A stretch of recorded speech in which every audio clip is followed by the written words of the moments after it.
love to cook potatoes, it's so much fun. Together we peel them till the work is done. We leave to eat potatoes, our tummies will fill. The joy of potatoes is an exciting thrill. Peel, peel, peel with all our might. We'll cook those buds till they're just right. Chomp, chomp, chomp, our taste buds cheer. Potatoes are delicious, that's quite clear. We're learning more tonight about a deadly car crash at speeds alleged to be over 100 miles per hour. My name is David Collins, previously on the Blind Mike Project. Well, David Collins, thank God you're with us. To the other David Collins, rot in peace. Have a nice dirt nap. Yep. So I thought, the only other guy that I know of that started radio when he was 18 is the Opster. The great Opie, who's a friend of this show, by the way. He likes us. Yeah. That's true. The amount of money they were throwing at us, can you use your stupid brain? Why would I not sign a contract for no good reason? Did you go to school? And that's you.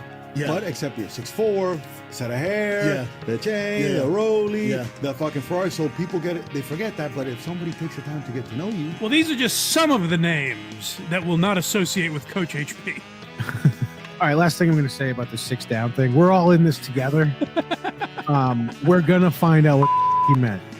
Okay? Everyone that's watching live right now, get to it. With co-host Craig, now here's your host, Blind Mike Geary.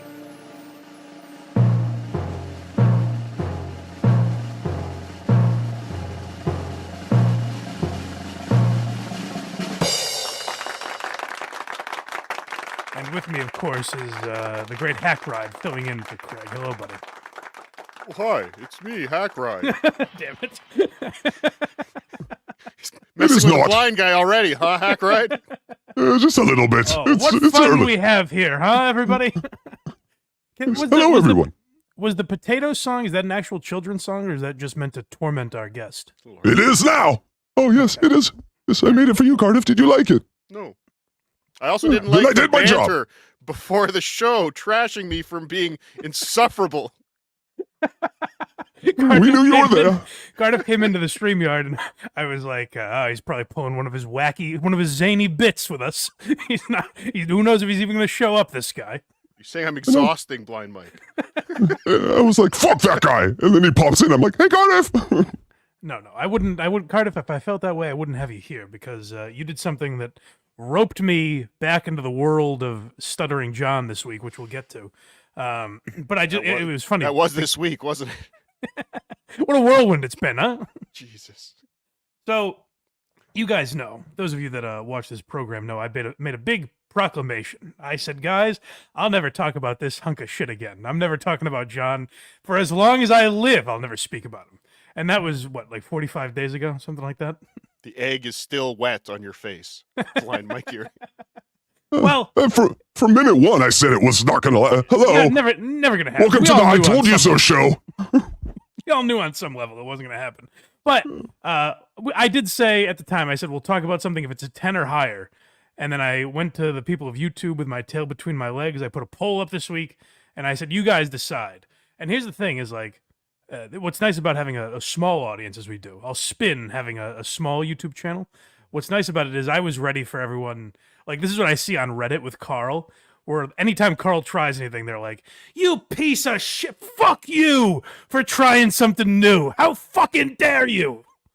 And that's what I was ready for. And then pretty much we have a small enough audience that everyone was like, yeah, man, just do whatever you want. Like, if you like talking about it, just fucking talk about it. It's fine. It's like, oh, okay. Good. But Blind Michael Geary.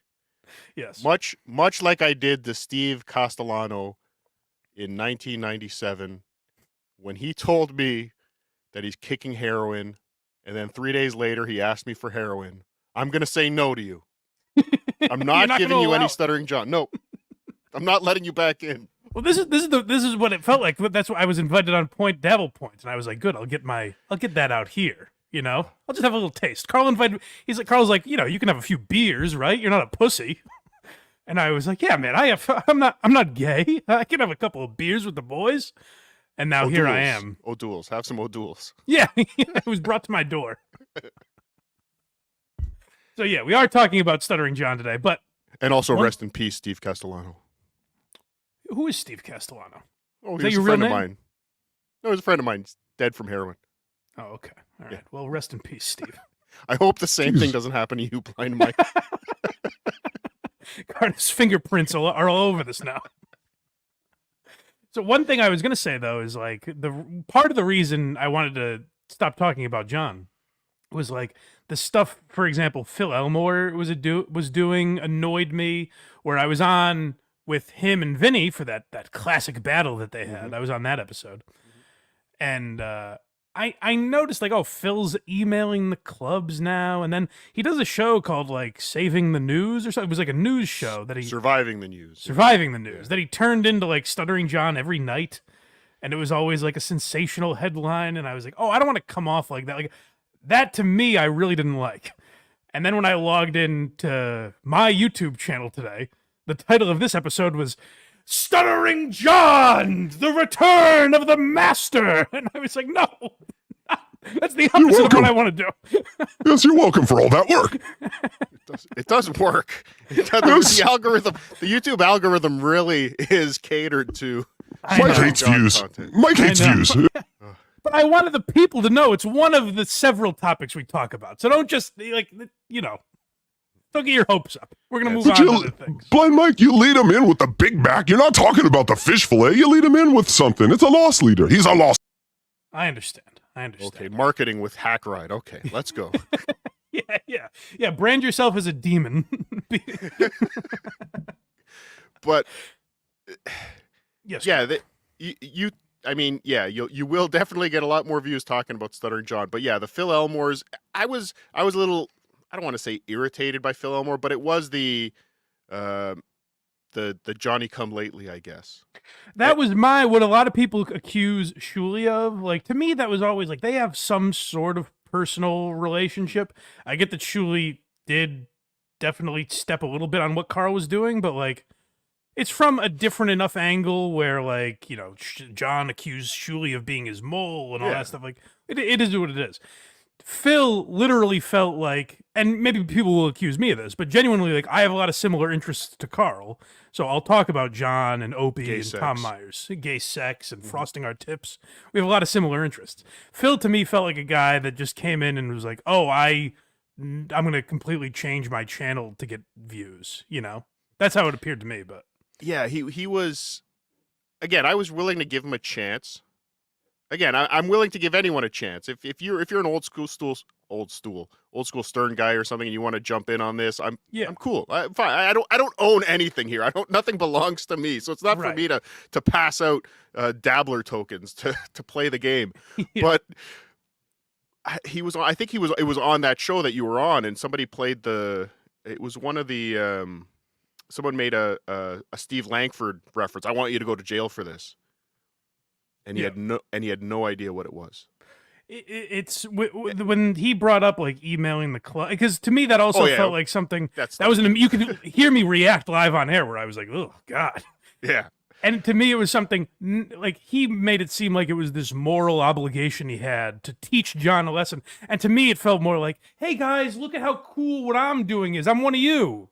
It didn't feel genuine to me, and that's kind of where I was like, all right, let me take a break from John. But I think a lot of people in that poll I put up, a lot of the comments were just like, hey, just mix it in once in a great while. Don't do it every week, but like if you like talking about it, then you should talk about it. And one of the things I really wanted to talk about, there were two this week. One, Carl covered beautifully. Well, he covered both of these, but he covered the Stuttering John crying episode, the meltdown that he had where this is one of the things I wanted to stop talking about with John in a way, where it's like, you're doing this again, where you have this tearful, I was a teacher and I influenced a lot of kids and I would call their homes. Like this Braveheart speech you would give. So I was like, you're doing that again. That's the stuff that felt repetitive, but it reeled me in a little bit. I was hooked.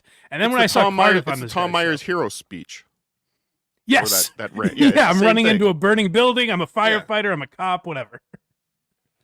So when I saw Cardiff on, I messaged you as I was watching it, and I was like, "This is brilliantly done," because to anyone that thinks John's gonna learn the error of his ways or you're gonna teach him a lesson, Cardiff finally proved definitively it's just not gonna happen. There's no talking sense to this guy. No. So Hackride, It'll sink in for a little bit. let's just since we set it up like this, we'll get to Kevin Brennan maybe after the John stuff, but let's just dive into Stuttering John if we could. Is that okay? Absolutely. This one is called What Have We Missed? Yeah. So this is you're gonna have to fill me in, Cardiff, because I've paid attention a little bit, but maybe I've missed some things.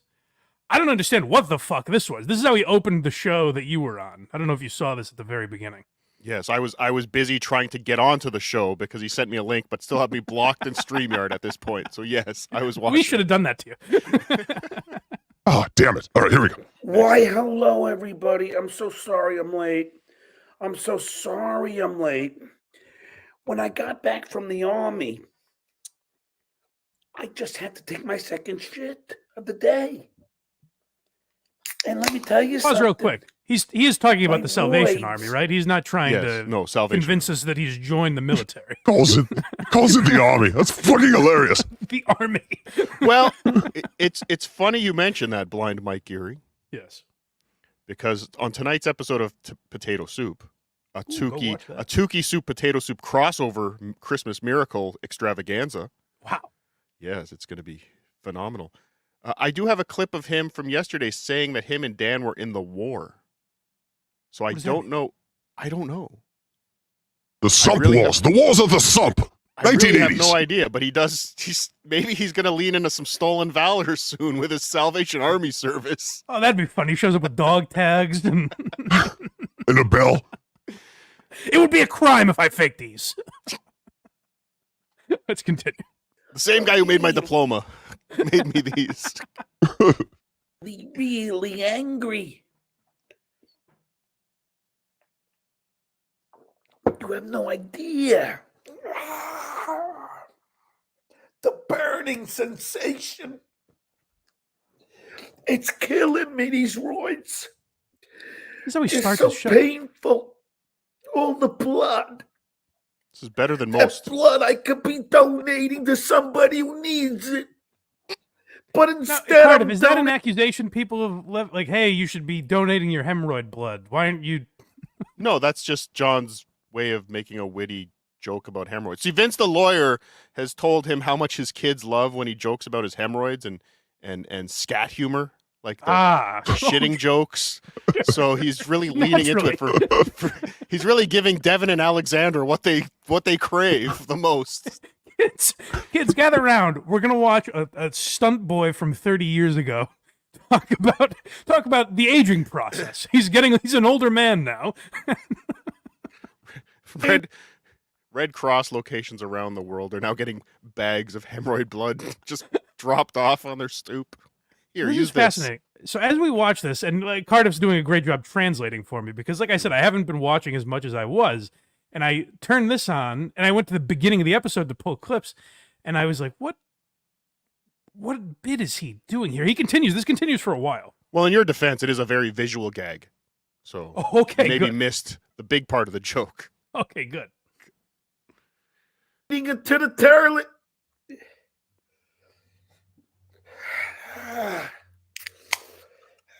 Jesus. Pounding a Red Bull. That's good for the hemorrhoids. It's a diuretic. 2 shits. And whenever nothing really comes out, it's just a sensation.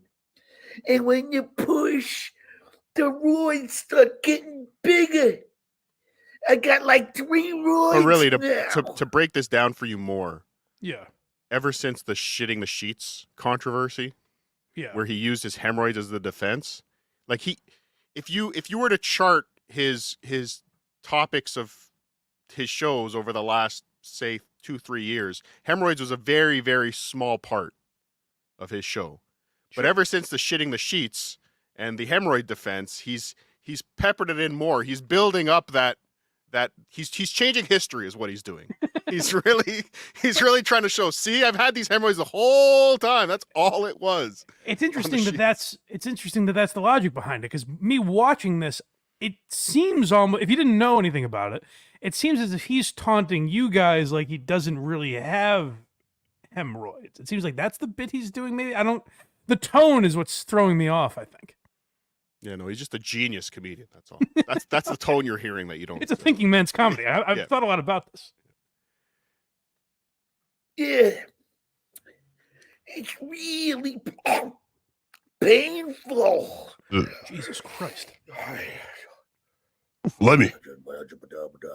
How does this not get you demonetized on YouTube? We've talked about the stuff like that. Barstool has gotten taken down, or even just this channel. How does just the grossness of John not get you banned from YouTube? Because he's a liberal. That's right. We have up next Tukey and Cardiff. Yeah, so this is the real crux of the issue. So for any of my people that haven't been following John as diligently as most in the Dabbleverse, this is the main subject we're talking about today is him going after Tukey and Cardiff. So let's hear from John first. We did get Rocco Burrows' address. We did. That we know is true. I know his wife's name, his kids' names, everything. Mm-hmm. Am I going to do anything with it now? Not yet. It feels like Liam Neeson talking to the kidnappers. We've got your information. I have a very special set of skills. I've got a very special needs set of skills. And that brings us to the question of the day. Now, I swear, hold on, this is the girl that I'm supposed to go on a date with tonight. Let me see. Oh, that's pretty rad. How long was this after the hemorrhoid talk? Was this right after the hemorrhoid talk? This girl's coming out with me. Was there a space in between? That's a good point. I think there's a little space, but not nearly enough. Certainly not enough for comfort if I was the one going on the date. All right, I have an idea, Cardiff. Put where he's talking about his hemorrhoid up on Tinder and see what kind of girls we get. Here we go. I don't work for you, Hackride. Yes, you will. All right.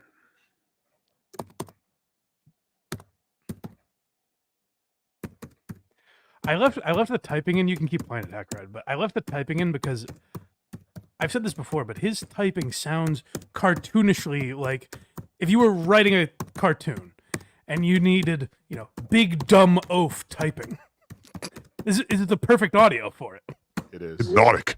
It doesn't help that he's using his laptop microphone anyway, to broadcast with. So look, I don't personally have a problem with Cardiff. So it's nice. I removed the strike on Cardiff. True. Okay, so that's exciting. So basically, if you could summarize this for us, Hackride, where do we stand now? Because I know a lot has happened. I heard him Friday, I think it was, saying now he's cool with you and Tukey, even though he's already doxed Tukey. Yes, but I guess he's cool with you guys now. Is that right? That is correct. Okay. And he's in the process of removing. He can't remove the strike on Tukey because Tukey countered, but he has sent an email to YouTube as he was instructed to remove the strike, even though he was already countered. Do you think, is there an expectation with John where when he gets to a good place with you guys, when he removes the strike and all that, is there like an expectation in his mind that you and Tukey are going to stop interacting with like Carl and Shuley? Because I feel like that's what the crux of all of this is. Because what frustrates me about John is like 1 week he's friends with a guy, then the next week he's not, then he hates them, then he loves them, then they're an asshole, then they're on his show. I think there's some expectation with him, like, okay, me and Cardiff are good now. He'll never associate with Carl again, or something like that. There was a time. I mean, me and John have had quite the roller coaster of a relationship. Sure, but there was a time, I believe, where I backstabbed him by going on Shuley's show or Carl's show or whatever. But I'm never going to stop doing that. And even when I did stop going on Shuley's show, it was for the bit. Like it was just, fucking nonsense. But I did make it very clear in the email he referenced, where I went on one knee and begged him to remove the strike from the very legitimate strike from my channel. I believe I put it. I said, John, I will only from here on forth, I will only goof on things that you put on the internet. Good-natured ribbing, I think, is the term I used. I borrowed from Kevin Brennan. Yeah. But no, I'm not going to stop doing potato soup. The show's a hit. Come on. That's what's vexing is you saying like, "Hey, John, from here on out, I'll only cover stuff you put on the internet." That's all you've ever done, to my knowledge. That's all I've ever done. Yes, That's but he just looped me into the wedding video. I mean, come on. I mean, Ralph was on the wedding video. Anyway, but sure. there's things we don't need to get into right now. But well, we might have some clips alluding to that, but let's keep going in order. This one is called The Origin. Yeah, so he's talking a little bit about, like, in his mind, how this all started, I guess. The origin of all. So what happens is Vinny and I are supposed to do this comedy show in Rochester, right? And me, yes. Yes.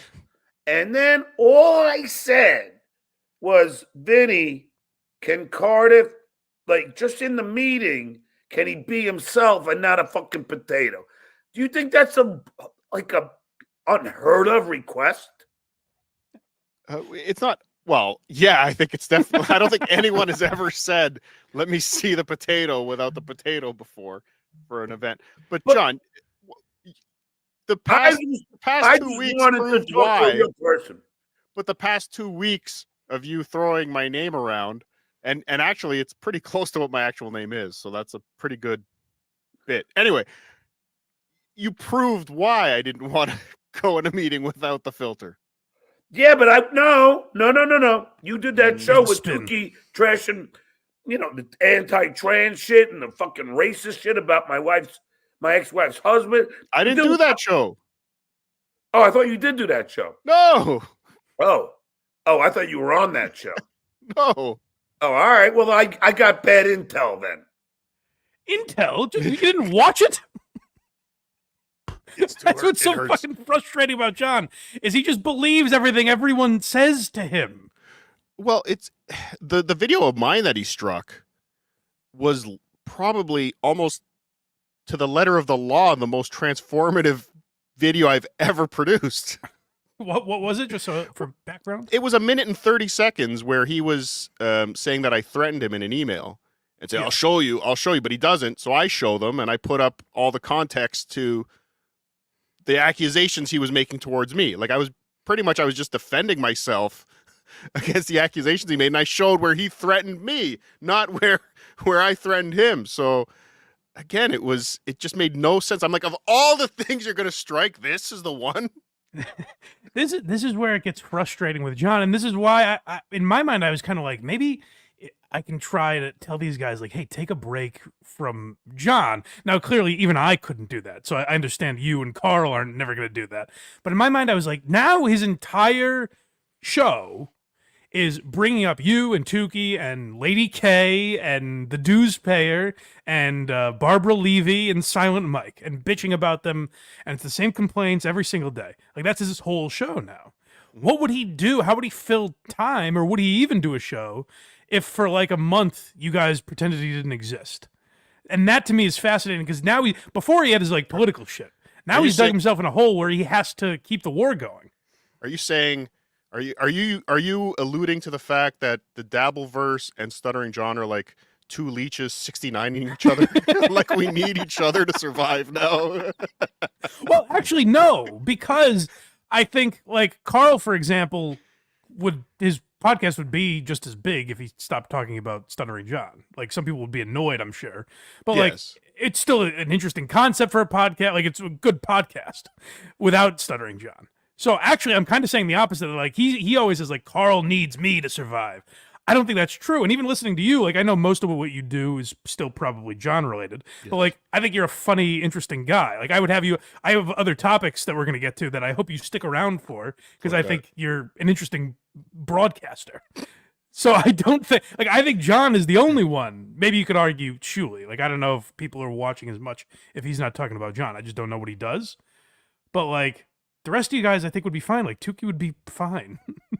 Yeah, if John didn't exist. And Carl, obviously, Carl would be fine too. But I think it makes the show a lot more fun. Like, Sure, absolutely. But I guess my point is, you guys are getting to a point where people are interested in you guys as Yes. shows, broadcasters. Yes, John, you've hit on it. They're not. You've hit on it, Blind Mike. Let me interject.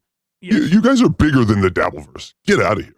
Like, what are you doing? You're playing with your food. That's how I look at it. Tukey, Cardiff, you guys, you could have millions of followers, and yet you sit around and hang with John. Why? What sort of perverted, sadomasochistic potato are you? Here's the thing. I get why. Like, look at me. I'm talking about it now. I do find. Oh, it you fascinating. belong here. You belong here, Blind Mike. Yes, you're exactly where you belong. Cardiff, what are you doing? Look, yes, I will admit that I'm extremely talented. Yes, you're correct, Blind Mike. I am a genius. Yes. Tukey ain't bad either. Yeah. But this is our niche of the internet right now. This is where, I mean, we could go somewhere else. You're like millionaires at a strip club. Get out of here and get wives. God damn it. We've often joked like we just want to appear in some other universe. Yeah. Like there's some other Dabbleverse type universe somewhere on the internet that we don't know about that we just want to pop into and just to see people say, what the fuck is a puppet and a potato doing here? What happened? Well, I'll tell you though, here's the interesting thing about John is like I look for that shit for who are these socials specifically. And it's like we have some funny people. Like I think Delete Laws as a character is a lot like Stuttering John. Mm-hmm. But there's no one that gives you the wealth of content that John does. Maybe a lot of it's probably because he battles back with you guys now and stuff like that. But there's no one else where every day it's like I have to talk about this because this guy's making such a buffoon of himself. And the history, like, and the True. the career. I mean, if Corey Feldman was doing a daily podcast, Yeah. maybe. Right. But even that's another example where it's like Corey Feldman, an interesting guy. It's not every day that you have something new to talk about. Yeah. So, is there a guy currently on Stern that would be as interesting as Stuttering John if they had a show right now? Not even Howard Stern. No, yeah, right. No. What about this? Fred Norris or Sour Shoes? I think those two could compete. No, because they wouldn't. It's not. No one's as interesting as John. He says he's the GOAT. I love Sour Shoes, but he is a character. Right. John is a character. Yeah, characters are terrible. John's himself. Yeah. John's Get him himself outta here. every day. All right, up next we have Well Said John. Sorry, doxing. Doxing is up. Oh, this is a big thing, and this is something that Cardiff points out again masterfully over and over again to John. Is John tries to spin this. Now you remember the name that John said earlier. I don't want to harp on it too much, but it's out there. That's Tukey's name. So John has been doing this thing where he's literally just doxing who Tukey is, and he's done it to Carl even. After all this with Cardiff, I heard him spelling Carl's real last name, which the only reason you do that is if you want people to find Carl in some nefarious way. So he's still doing it to people, and it comes up when Cardiff is on with him. Yes, and after this clip, let's do some super chats. I'm just throwing that out. Haven't I told you that I think that you're one of the funniest guys I've had on this show? We're both born So Cardiff. so if I say this, then what? Okay. In your Didn't you also say I'm not going to dox you, Cardiff? I didn't dox you. You thought you did. No, we knew it wasn't. All right, Timothy, that shit. We knew it wasn't real. I promise you. Me and my buddy, we looked that name up 1 billion times.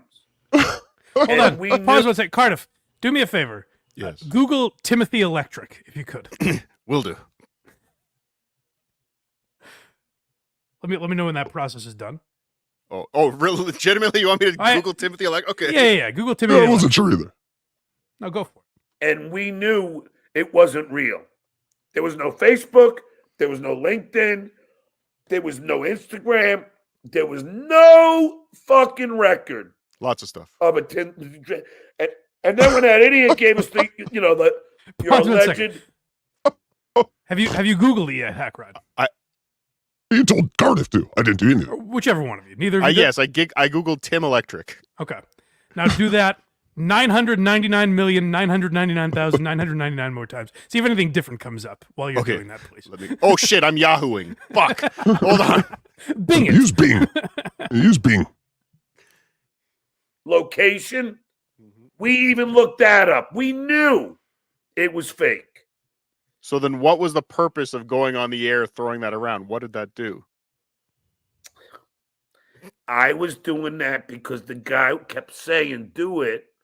And then I thought, I'll do it. The guy maybe will give me real information. I thought if I believed his lies, then he would start telling me truths. Yes. And that always happens with people trolling you on the internet. If he thinks I'm stupid enough to believe this, then he'll definitely give me the good stuff. Yeah, that's the history of the internet. When someone says like, "Oh, I stupidly believed the misinformation he gave me," now he's gonna feel bad for me probably and start telling me the truth. That's how it works, I think, usually.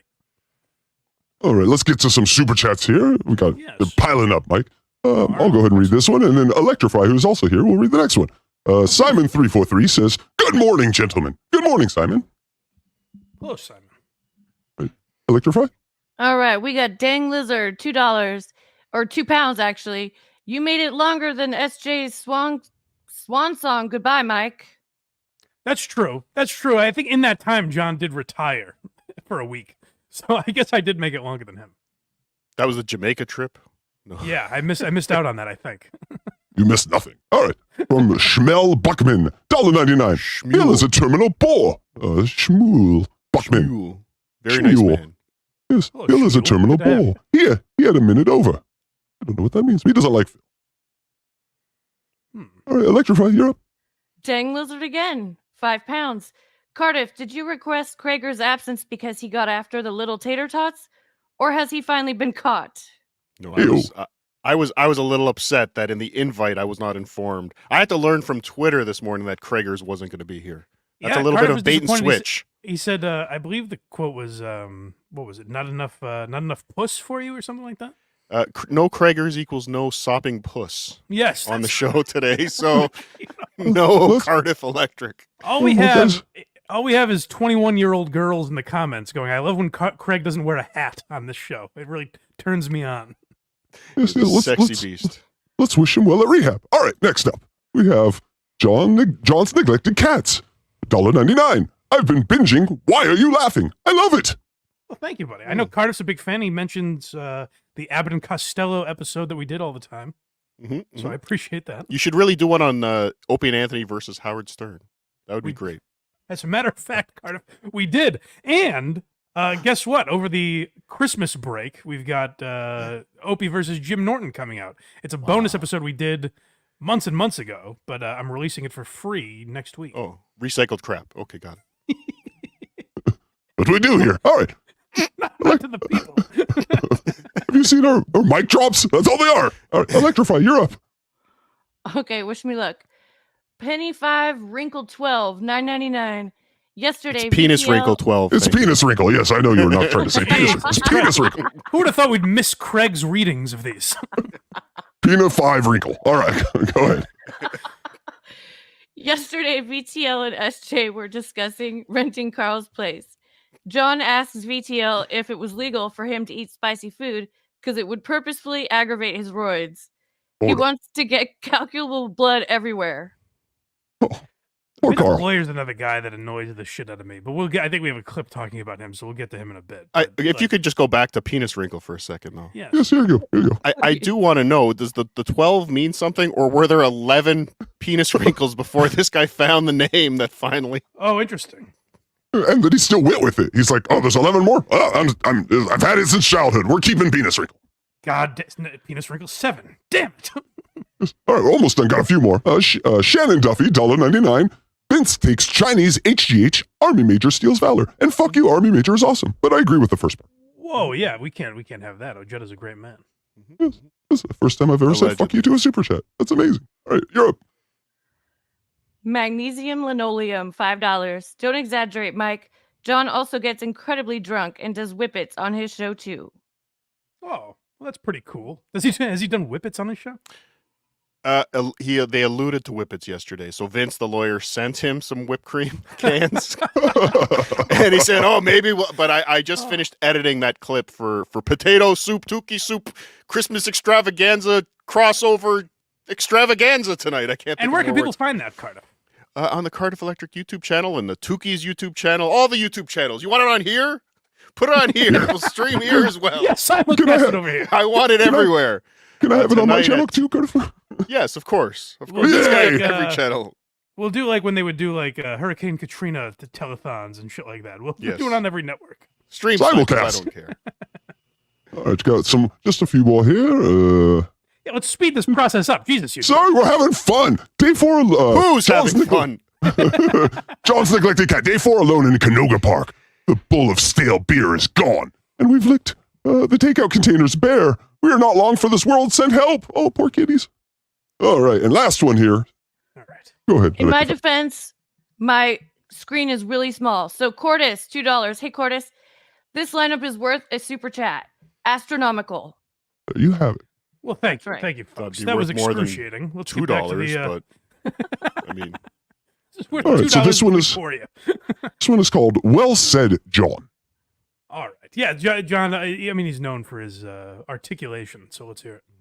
hey, but you seem to do the same thing with fake information that you do with real information, because I've heard Rocco's name mentioned many times on this show. But hey, blame that on Vince. Vince is the one who gave me that information.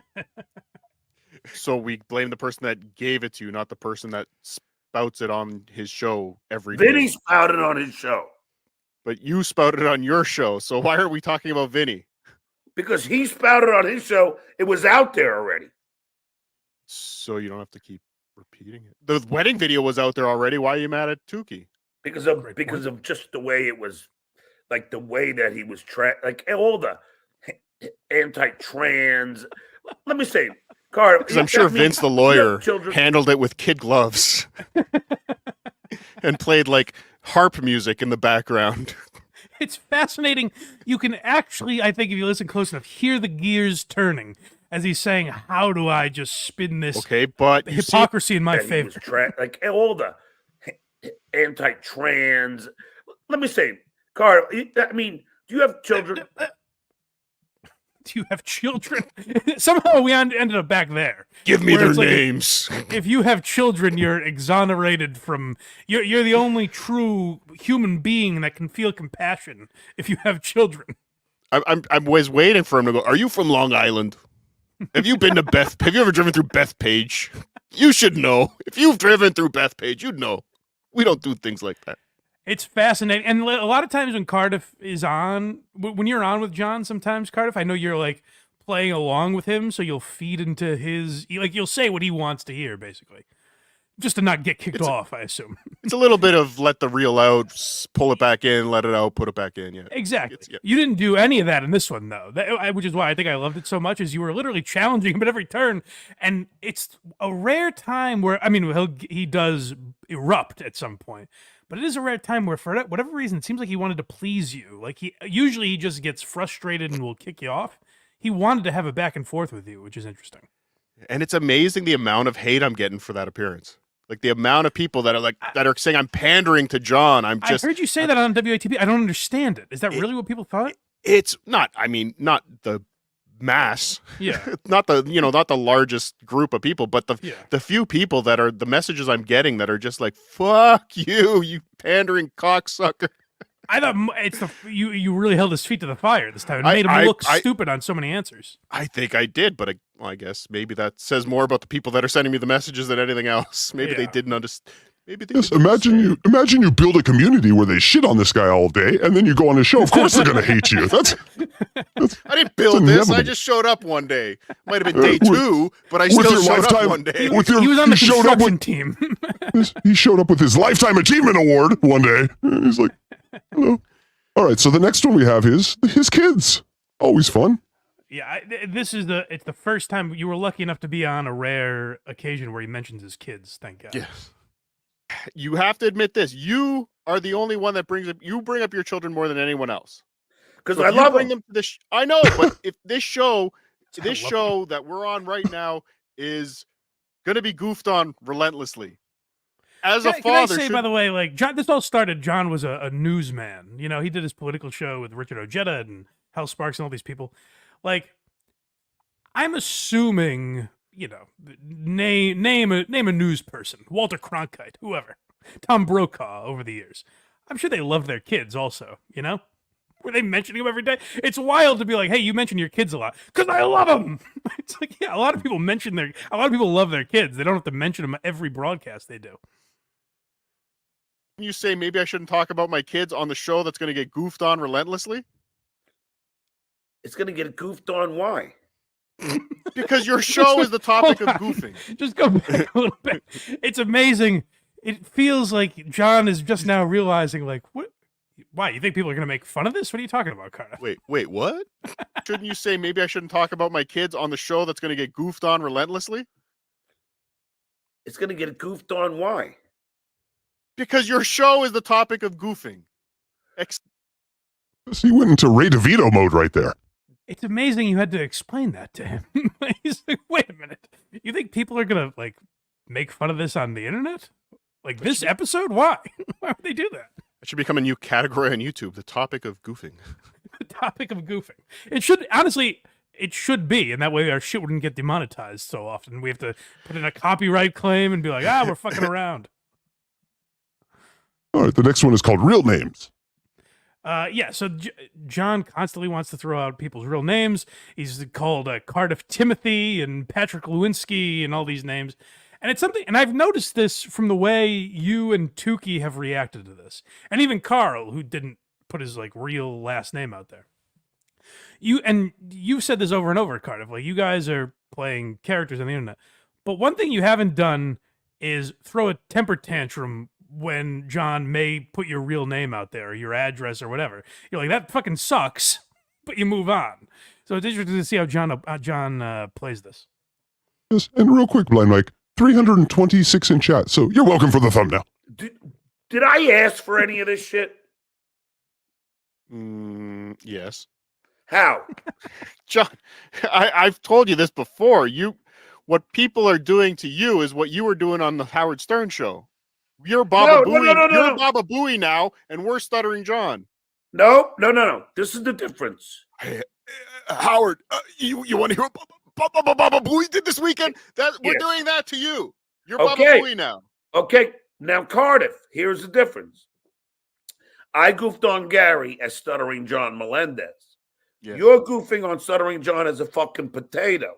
Tukey's goofing on Stuttering John as a puppet. Fucking obnoxious John is goofing on Stuttering John as an orange. I mean, and all these other idiots, like the 7,500 people in Dabbles Anonymous, are all anonymous. That's not what I did. Including John. Including John, who's in there under a pseudonym. 3 or 4 times. At least 20 of them. He was Stuttering John Melendez. That's on your birth certificate, Stuttering John Melendez? No. You were born Stuttering John Melendez? Well, but that's the point. You were a character. We're characters. But I was people should get this. I was still John Melendez. And when I goofed on Bowie, it was to his face. Yeah, well, I don't live in your apartment, so I have to do it from here in Hamilton. Cardiff, come over if you're going to bust my balls. Never invited me. I'll fly you in. So here's where what might have even been a better point, not that it would get through to John, but okay, so you're going to use the argument like, hey, they were all friends on the Stern show. They were busting chops, whatever. You know who John wasn't friends with was Billy Crystal and Morton Downey Jr. and fucking Ted Williams and these people that he would harass at events. And I would say didn't take it well, should have just played along with the joke. But John would say like, hey, I'm, so-and-so from WRLX in Cincinnati just to get into some event. Like, he would use fake names. And that's what he's forgetting, is that this is all for a show. John thinks he was part of, like, a frat. We're in this insulated world, him and Fred and Baba Booey. By the way, Fred's real name is not Fred Norris. I'll throw that out there as well. What? Some people use stage names. So Eric. So in the business that John's in, so many people use stage names. Like, it's crazy. But it's funny you mentioned that in the breakdown Carl did of the crying episode. I think it was that one. We found the moment where he had his, you can take this tape back to Howard. It's not funny. It's not fun. Like, yeah, exactly. He had like, that moment. John did that with these people, and I keep going back to this. Like, no, I'm saying John had his where he gave the speech that was very eerily similar to Billy Crystal's response. Yeah. Well, I've mentioned this to Carl a couple times now, but like, it's amazing to think if 2018, 2019, when Carl started goofing on John, whatever the first episode is that he talked about John, if John saw that and was like, oh, that's kind of funny, or oh, those guys are assholes, whatever, ate it, internalized it, and never spoke of it again, I wouldn't be talking about John Melendez right now. I'd forget I wouldn't know the guy did a podcast. Most of you wouldn't either. You know, maybe Carl revisits him once a year on WATP, if that. Yeah, but it would have been more than once, but yeah, it wouldn't have been. It do you wouldn't think so? have blown Because up at into that time there was no real Opie might have been a recurring character, but he didn't do a ton of that. Yeah, no, but he has his repeats, and Opie doesn't necessarily respond to Carl very often, True. but he still. Yeah, maybe I'm overstating it, but in my mind, the reason they're so it wouldn't have been fixated every on week. John is because John was like, "I'm suing you." Yes. Take down your content. We're going to take you to court. I'm going to dox you. I'm going to talk about your family, accuse them of posting his book online, like all this crazy shit. If John didn't react that way, none of this would be happening. And that's what's so interesting about all of it. I mean, to be fair, Carl did put his audiobook up on his Patreon. So I saw it. Yep, Can I tell you something I wanted to do with you today? I don't know if you're into it. I mean, maybe in my mind it's funnier than it would actually be. But this is something I wanted to do because John has a habit of believing all these people, like Vince the lawyer. Mm-hmm. And they'll just tell him something. Or even people in the chat will be like, hey, Cardiff's shitting on you on Twitter right now. And he'll be like, oh, fucking Card. Like, I believe them immediately. Yes. What I was curious if we could pull this off is if right now, so hold on. Right now you can set it up and we can still pull it off. So go ahead. So what I'm saying is right now, I'm prefacing this by saying I like Carl. He's a friend of mine. I do a show with him. Cardiff does a show, is on Carl's show all the time. We like Carl. If we pause and do a bit where we're talking about how everything John believes about Carl is true. Mm-hmm. Like we say, like he really posted his book online, all this stuff. Oh, he did. We get that clip back to John. Mm-hmm. He'll never watch this full episode. No. So we make it seem like you and I are exposing Carl, and then the people that are watching will know that it's not true, but John is going to react as if it is true. Does that make sense?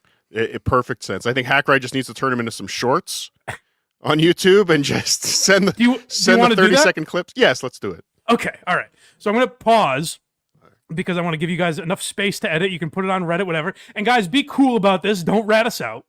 But Hackride, just remember, less is more, and your role is you're shocked by this because you love Carl. Like, you kind of can't believe it, really. I'm fucking appalled, Mike.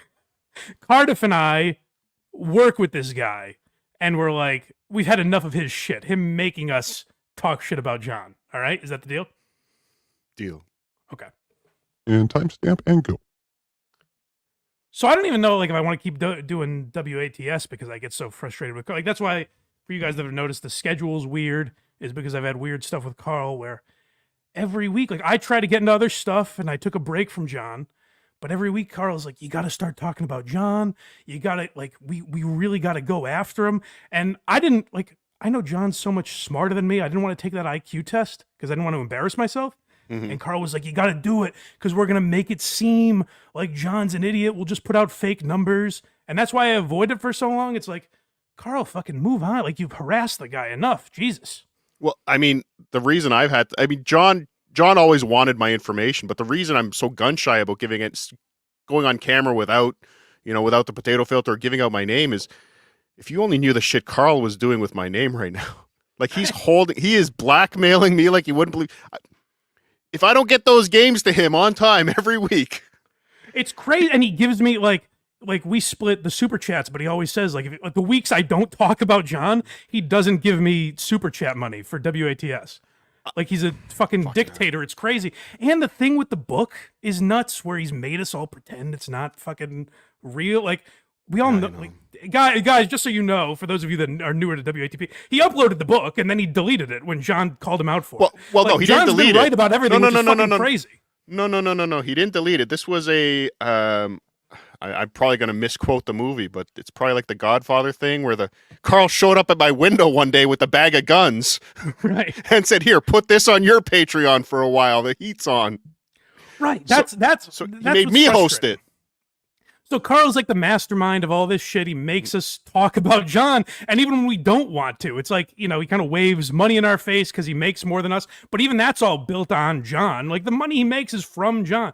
Everything John says is right. And that's what's so crazy and frustrating about this stuff. And I got sick of it. Like, I'm sure Carl will hear this and we'll never do a show together again. But like, I've gotten to the point where that's fine. Whatever, What can we do, Mike? What can Exactly. you know I'm a diabetic, right? Is that right?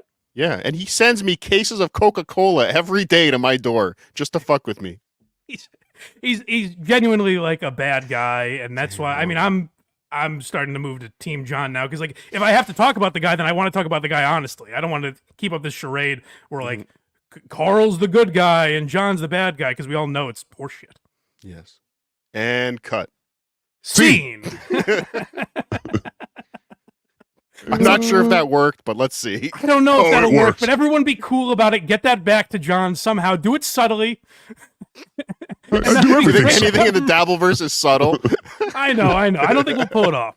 But how great will that be if John's playing that clip? No, the best part will be John's like, this is bullshit, but Carl is smashing his desk. These motherfuckers. That'll be great if Carl turned this on right then. There's a club foot size hole in his MacBook. I may just take this whole video down now that I have access and just leave that minute up. All right, are we ready for number 14, which is weaponizing attacks? Yes, please. Here we go. All right. So in your mind, you are. See, this is like. So in other words, everyone attacks me. I have thousands of people attacking me, calling my mother, attacking my family. But if I, God forbid, retaliate, then I'm the bad guy. Say hello to the bad guy. John, there's a couple things you got to understand. If you don't want to see the attacking, don't watch our shows. Don't go to Dabblers Anonymous. Just do your show and ignore us. No one's going to sorry, Vince is going to your home or he's sending people to your home. Other than that, nobody's going to your home. Nobody is going after your family. I get you say somebody's calling your mother. That stinks, but nobody in this community has encouraged that publicly anywhere. Nobody wants Doesn't that. matter. It's happening. Okay, but ignore us. Cardiff. And we'll go Now, away.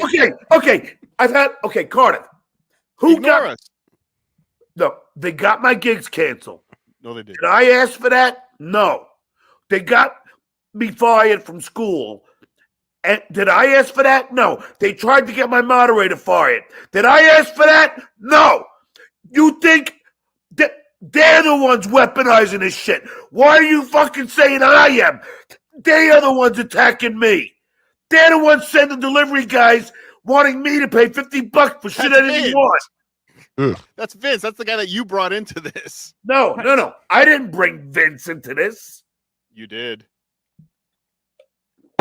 Oh God. But Vince is what Vince is doing stinks. But as the audience, it's hilarious to watch you react. Mind you, it's not that hilarious. You really should be nicer to those people. That's what's frustrating about it. And so the bit that we just did where we're like, oh, Carl's orchestrating all of that, that's what John believes. Like he thinks every call that his mother gets, and which I don't know if that's still happening, but if it is, that person is shitty. She said she put on a I think it was yesterday's show at a Facebook message. She watches them on Facebook. Yeah. As any 80-something-year-old would. She put up in a chat that she got five calls just this week. But again, is it people trying to sell her duct cleaning or is it actual dabblers? I don't know. I'm sure there's some of that too. But like, hey, if any of you guys are calling John's mom, that's shitty. Stop. And I'm saying that now. Cardiff has said that before. Carl has said it. I've heard all these guys say like, hey, don't do that. That's pretty shitty to do. You know, observe and report, all that stuff. John is acting like you guys are mandating this stuff. And it's frustrating because I've seen it a million times with like, Kirk Minahan show and Barstool, like where people blame Barstool Sports for people on Twitter harassing them. And it's like, you can't control everyone that listens to the show. Also, you don't know that these people listen to Carl. They might just be people on Reddit who found John's phone number and find it funny to fuck with an old person for some reason. You know, that's what John's missing, is he blames the 3 or 4 figureheads that he's deemed in his mind for everything that happens in his life. Up next, we have the pregnant weightlifter, Vince the lawyer. Yeah, so this guy's a real piece of shit. Are you? I don't know. I know some of the stuff he does is funny, but are you a Vince the lawyer guy, Cardiff? I tell you, and I don't like talking about it only because it brings more attention to it. I was kind of like, okay, this guy's interesting, but when I learned he did that Artie gas station video, I was like, that's fuck this really. guy. I forgot that was him. That was really shitty. That was shit. That was like, you know what? Fuck Yeah, this. I mean, there's some, like I said, there's some stuff that he does is funny, but it's also like, imagine hiring that guy to represent you. Even last night, I got the same feeling when Kevin Brennan put out Joey C is probably a piece of shit, but I defended him last night on Twitter only because Kevin Brennan was putting out his mugshot like a guy that's the worst moment of his life. Let's really highlight that, right? So yeah. I wanted to mention that to you a little bit too, Kevin Brennan, but let's keep with this. Fuck Kevin One Brennan. asshole at a time here. He also tagged the FBI, Kevin Brennan. What a dickhead. All right, here we go. But I mean, this is that fucking. Yes, but again, this is the guy that you brought into your world. You invited Vince in. He was on the Stern Show with High Pitch Eric. I didn't bring him in. He was brought in by fucking High Pitch Eric. What are you talking about? You brought him into this universe. Nobody else. Nobody went looking for Vince the lawyer. I brought him in. That's not what anyone. No one's saying like Vince was birthed by you, John. We're aware he existed.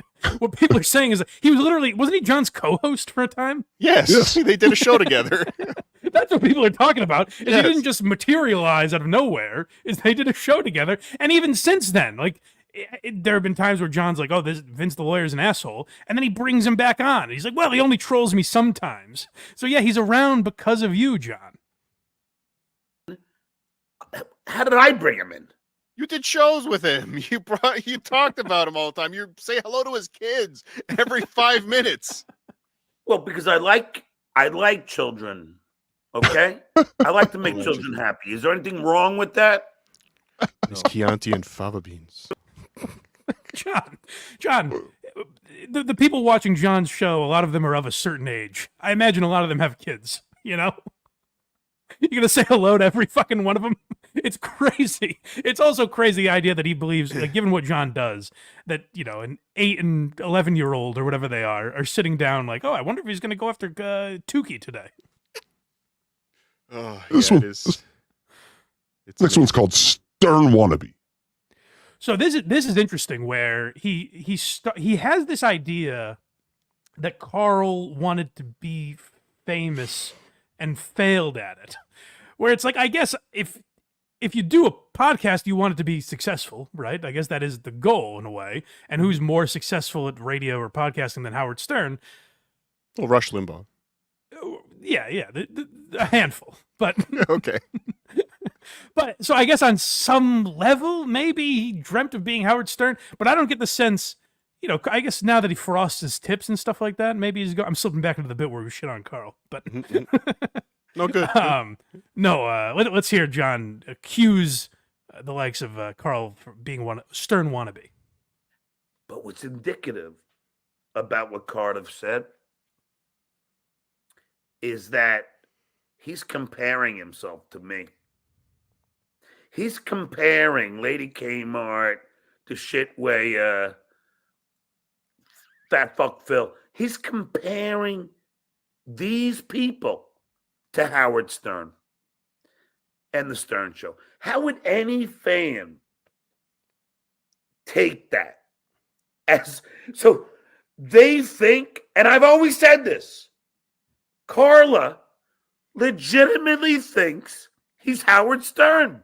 Hold on. I like that John's like, and I've always said, so just so you guys know, I've been wrong about this for many years. I've always said it.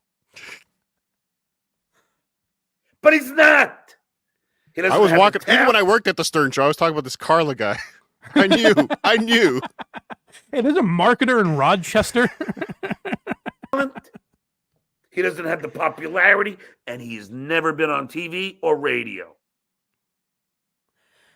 I don't understand this. John's. It's a weird world he's in. First of all, John's not on TV or radio. But he was. And he was, certainly. Yeah. And to be fair, there are people that are on TV and radio every day that are less famous than Carl right now. Right. Like it's not the badge of honor it once was. But also, I don't get that, like, when you look at Carl, and I've talked with him enough, he doesn't strike me as a guy that wants to be. I don't think he's going to hire a stylist and, put on a wig into his 70s, pretend he has jet black hair. Like, I don't know. Carl doesn't strike me as that kind of guy. Carl's bad haircut on YouTube might disagree, but all right, maybe I don't get all the visual cues necessarily. I could be wrong, but John has this weird thing, like, because like Carl's in a band and like does a podcast, and he seems pretty happy with how it's going. John is not happy with the state of his life and how his music career went and how his career in radio and television went. So, a word that's used a lot in the Dabbleverse, projecting seems to be going on, where he's like, Carl is a failure at all of these things, when all those things in Carl's life seem to be going about as well as he'd like them to be, you know? I'm sure he'd like $500 million like Howard Stern, but like he's pretty content with himself, it seems like. Yeah, I think he's happy with surviving, like making a good living, doing a podcast and not having to go to the office every day.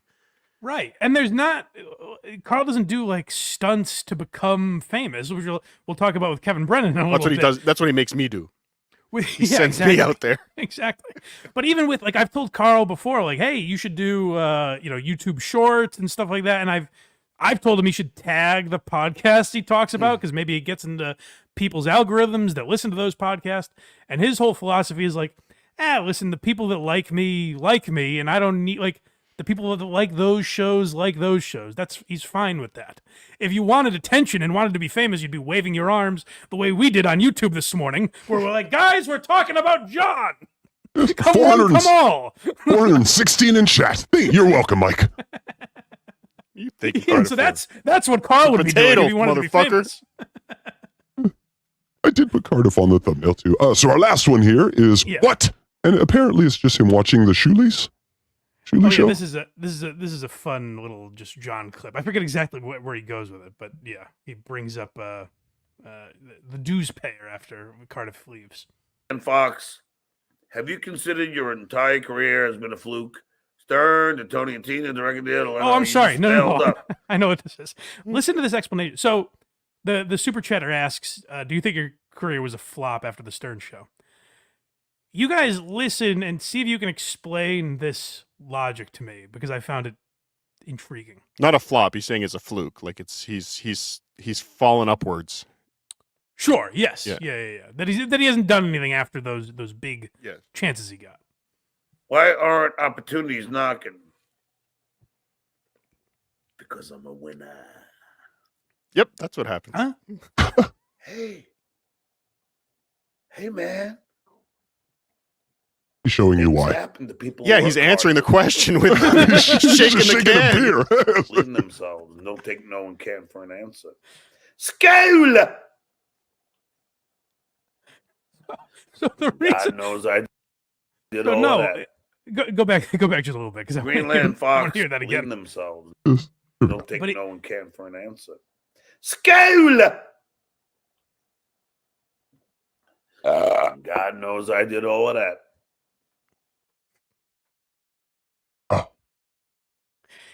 So his logic for why his career was not a fluke, because now you see him drinking on the internet and yelling at people that are trolling him because he's a winner. Drinking free beer on the internet. That's what winners do. That's what I saw LeBron James doing that a couple weeks ago, right after whatever that tournament was that they start the season with. I think that's what LeBron did, is get on and yell at fucking Stephen A. Smith for trolling him on ESPN. Yes, it was the Cup, and they won it, not Boston. Aha. Yeah, congratulations. Thank you. All right. So that's all the Stuttering John stuff. Would you like to? That concludes our Stuttering John segment. But yeah, Cardiff did a tremendous job, so he deserves a pat on the back for that.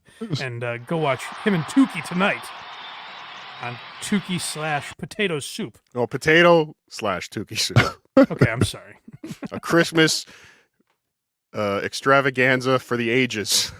That's very exciting. Yes, it's very exciting. One other thing I wanted to talk about with you real quick is Kevin Brennan, because we mentioned him a little earlier for something he's been doing. But one thing I noticed, I tweeted about this earlier in the week, but I've noticed it for a few weeks. I guess Portnoy has taken, Dave Portnoy of Barstool Sports, has taken a real stance on this Israel-Palestine thing. As a Jewish man, he feels compelled to talk about it a lot, I guess. Which side is he on?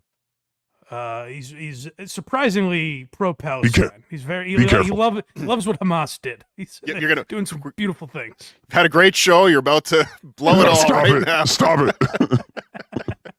No, so Portnoy said that Barstool from here on out won't be hiring any graduates from Harvard and Penn and MIT. I think I forget if there were any others on this. Yes, I have the tweet up right. I have the tweet up right now, Mike. It says, "Just to reiterate, I will never hire a Harvard grad again. Your diploma is useless to me. The entire country should do the same." Yeah, so I'm like, I don't know why Portnoy has interjected himself in this topic because it doesn't seem like his beat really, but he feels passionate about it, obviously, so he's been talking about it. And I will no longer eat pizza if you went to Harvard. And I won't go to Harvard Square and have a slice anymore.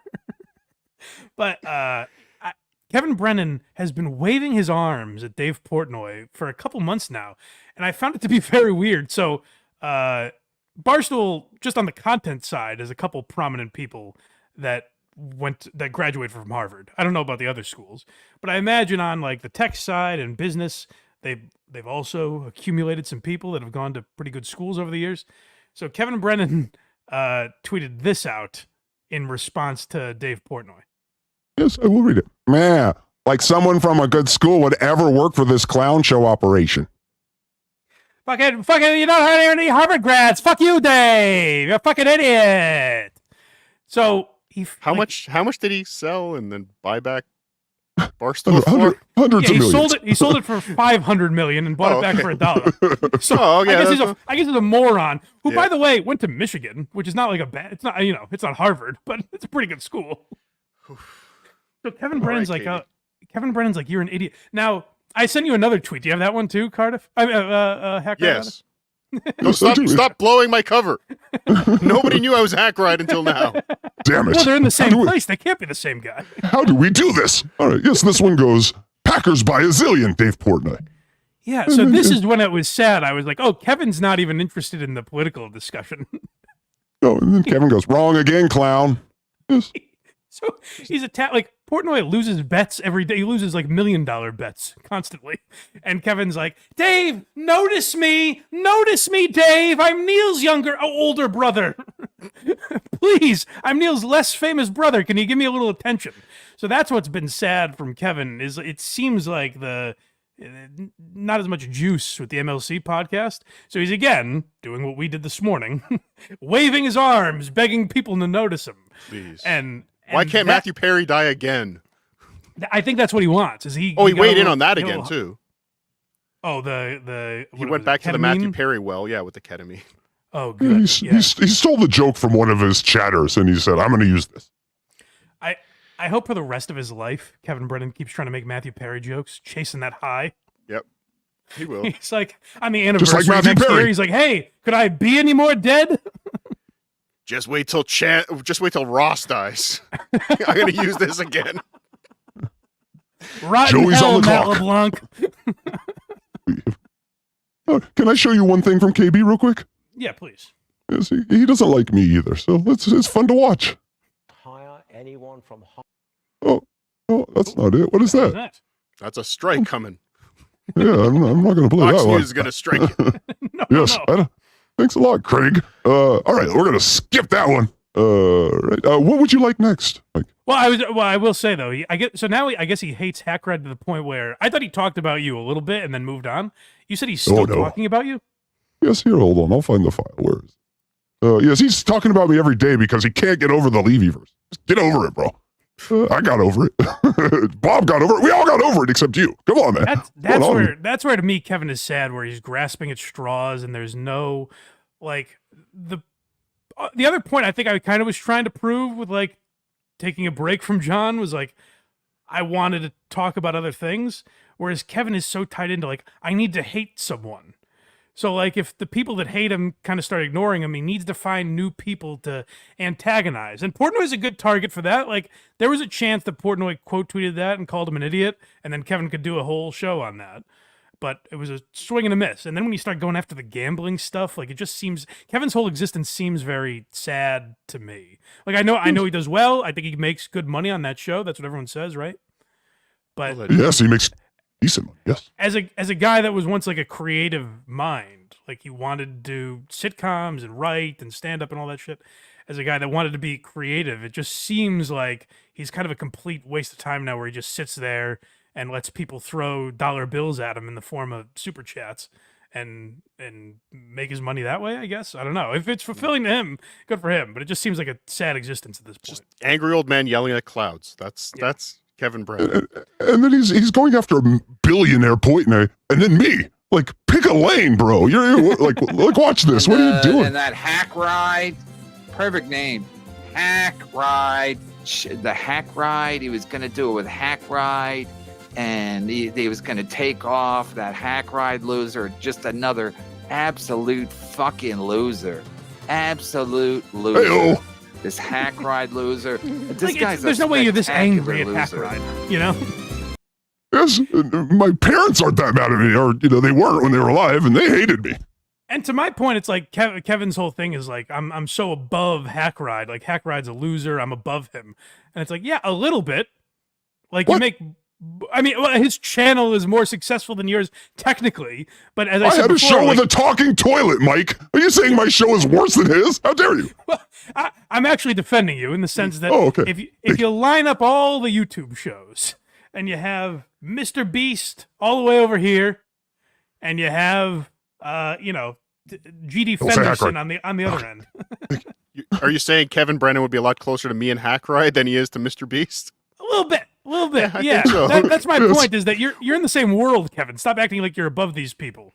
Like, you're in the same. He's in the same boat as you guys and me and Tukey and all these people. Like Patrick Melton, Kevin Brennan is in the same general pool. He might be doing a little better, but like, go look at his fucking Patreon. He has a few more subscribers than I do, but not a ton. He's done that to me though. He did that to me a few months ago. He every once in a while he'll decide to strike back at me when I'm doing to him what he's doing to Portnoy on Twitter, wherever I'll just take shots at him. Yeah. But every once in a while he'll come back, and once he put up my Patreon. Oh, you're killing it, Hack, or something like that. I'm like, yeah, I've got 120 patrons, and I started this a fucking year ago. I'm an idiot doing this as a hobby. I would also retort to him that I've been doing it far less than him, and I have virtually the same number of patrons as he does. So. Yeah. You don't have a 30-year history of stand-up and what you should have built up by now. Like, you would think somebody who's been doing it as long as him is such an accomplished comedian would come to YouTube and have something to do other than sit there and yell at Ray DeVito. You'd think that a guy who is most known for having a more famous brother would have some level of fucking humility, I guess is my point. Yeah. You know? No. All right, Cardiff, we've taken a lot of your time. But I would be remiss if I didn't give you a... Bye, Brennan. Yes, I was looking for that. Thank Yes. you. You're welcome to stick around, Cardiff. We have a couple other topics I think you'd be interested in, but I know I've taken a lot of your time, so up to you. I can give you a little bit more time, Mike. Ooh, that means he's having fun, guys. Yes, excellent. It's super it chat means time, baby. Means lunch isn't ready yet. All right. Let's hit some super chats before we get to something. I want to show you what Jim Norton's been up to, so we'll get to that. Oh, yes, that's going to be a good one. All right, let's blast through these Electra. Nemrob71 says, what do blind people think Santa Claus looks like for $2? Again, I see well enough that I can't answer these questions in the way that people want me to, you know? That's the unfortunate thing. It's So you've seen unfortunate my Santa? eyes are not terrible. I've seen Santa. Yes. Sorry, Nimrom. He's seen him. So all right. I guess my Christmas song I wrote for you isn't going to work. He doesn't like an music. ethnically diverse Santa Claus. Speaking of which, next week, catch Southern Santa and Black Santa on the Hackride Network. It'll be amazing. Yeah. All right. Here you go. Electrify. Dang Lizard, 5 pounds. Cardiff, do you think you've become softer as part of the Dabbleverse or just better at handling people like Opie and SJ? I think I become softer. If you want me to answer that, Dang Lizard, ask me tonight on potato soup. I'm not answering. You know, Dang Lizard, I see you giving Carl all this money. You're going to have to pay more than that if you want an answer. All right. Bacon, indie eggs, $2. As a kid, John was known as the couch shitter. Is that right? Hey-o. It's fun. Electra, right? Go ahead. Oh, good. It's Peony 5 Wrinkle 12 again. Penis wrinkle. Penis Wrinkle 12. He said he counted his wrinkles and there was 12. Yeah. Oh, okay. Oh, yes. Thank you for letting us know, Penis Wrinkle. All right. One every inch. Ew. I gotta say, this duet that you two have back and forth is really delaying us. Let's fucking move some units here. Painkiller. Mike quit John like Bob quit smoking. Yes. Go ahead. That's right, yeah. Narco 2112. Merry Christmas, fellas. Thanks for all the laughs. Yes, that's $1.99. Nimrod again. I'm assuming Craig isn't here because he's working as a mall Santa. That's a pretty good one. That's very possible. Yeah, he didn't tell me what he was up to. He was very shady about it. All right, so we're going In fact, to he the, just told me, this was weird. Craig told me he wouldn't be around for this episode. And then he texted me about yesterday he just goes... Sorry, Mike. Craig's always round. He's a cat. Wait, not since the Ozempic. He's slimmed down a little bit. But he goes, yeah, we shouldn't have this problem again. I don't know if he was referring to Hackride or what happened, but... Oh, no. Ominous text messages exchanged. Oh, no. Craig is testing the strength of his closet hanger rod thing. That's why you got the Ozempic. You guys, Just so we you can guys do don't that. have old Craig to push around anymore. Speaking of weirdos, do you want to go to the Jim Norton clip? Yeah, so I know you were a big Stern guy, Cardiff, but were you an Opie and Anthony fan as well? I was both. There was a glorious time where I had Howard Stern in the morning, Don and Mike middays, and Opie and Anthony in the afternoons. Wow. What a were the run that days. was. Back in the WNEW days, I assume. Those were the days. So, this is strange. I actually heard the Revenge of the Sis guys mention this, and it inspired me to look into it. Jim Norton, I thought when he put out his Instagram videos, I thought it was like a one-and-done thing. So he announced a few weeks ago that he's married now to a trans woman. Allegedly. And they put out this video where they're doing like this almost sitcom-y kind of banter. Where it's like, oh, this guy, he doesn't clean up after him. He leaves the sheet up. That sort of thing. Like they're doing this back and forth. And I thought maybe it was a bit that Jim was doing. But then I found this video that's a disturbing peek into what the rest of Jim Norton's career could be. Jim Norton, one of my favorite comedians. I hope there's more to this. There's some Andy Kaufman bit that I'm missing here. Well, they've started a YouTube channel now. That's Yeah. exactly what we're going to. And they tease what's going to be on it, and it's upsetting. Pretty soon in OnlyFans. Here we go. This is my wife's sneakers. Oh, I love those on you. They're Look at- giant. oh my god, I would love it if you wore Nikes. They're giant. You know what they say: big feet, big. Oh boy. You double your wardrobe with a woman like that. It's amazing. It seems like all the way down to the music that they're using. It seems like they want to do like a Bravo show together. Yes, this has TLC. This has TLC written all over it. Yeah, absolutely.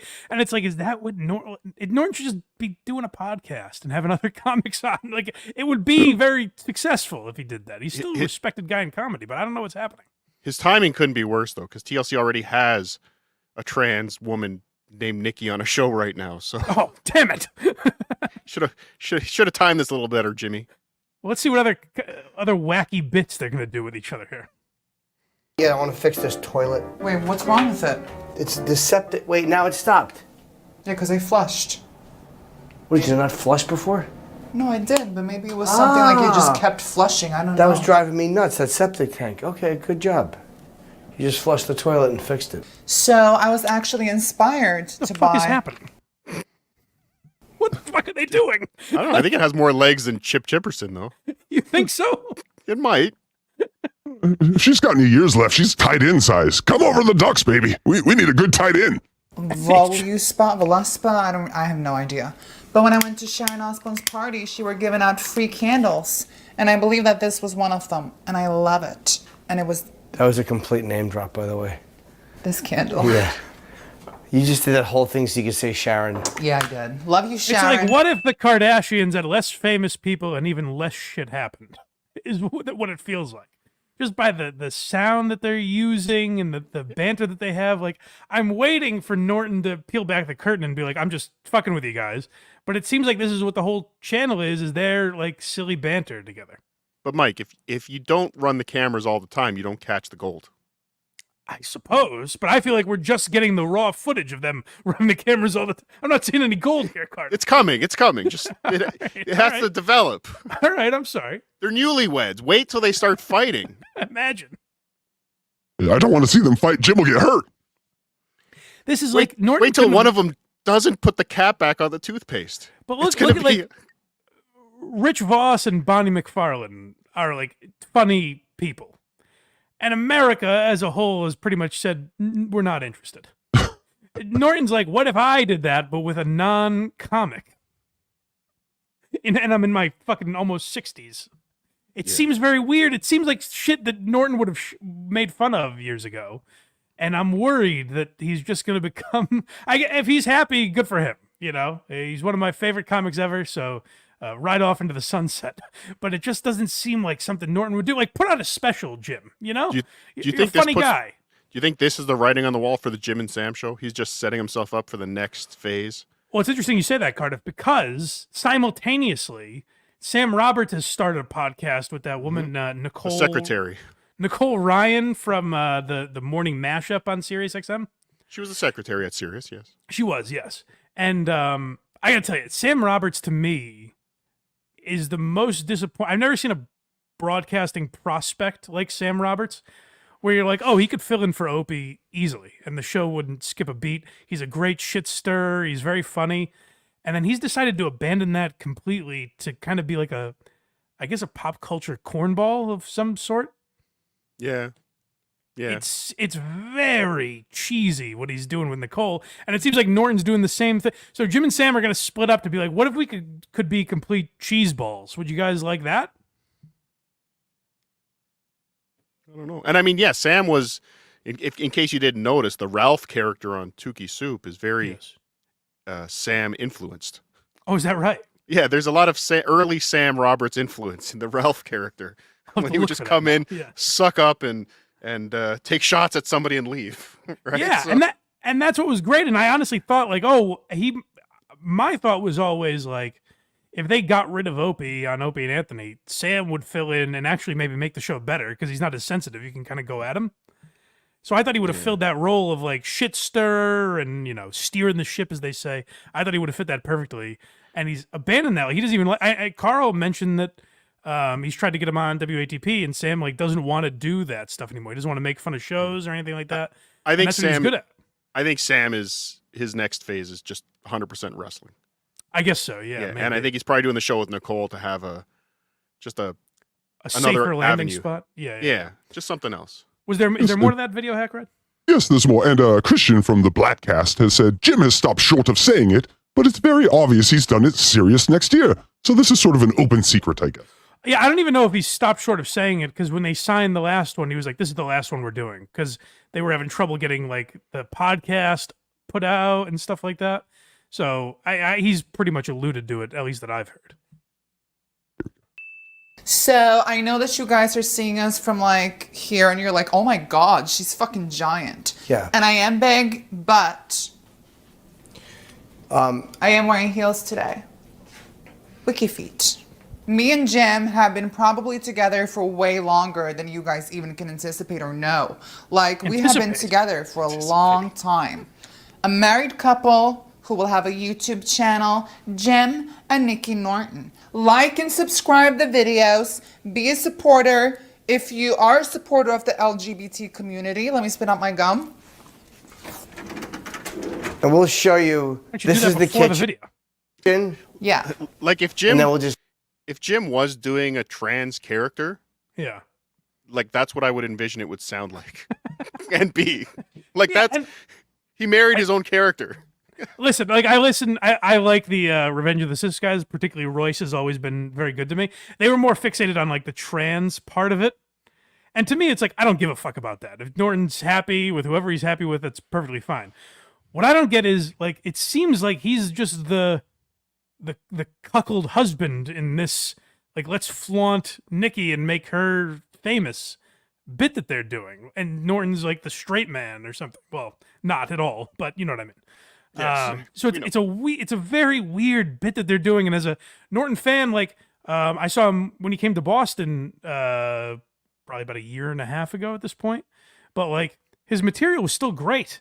It's like, just put out a special, Jim. Put out something funny instead of whatever this is. It's very weird to me as a fan of his. Yeah, it's strange he's not touring much at all. Like he was here not too long ago, but he has his schedule is very. I know. I guess he's doing spots locally and stuff, but he's not.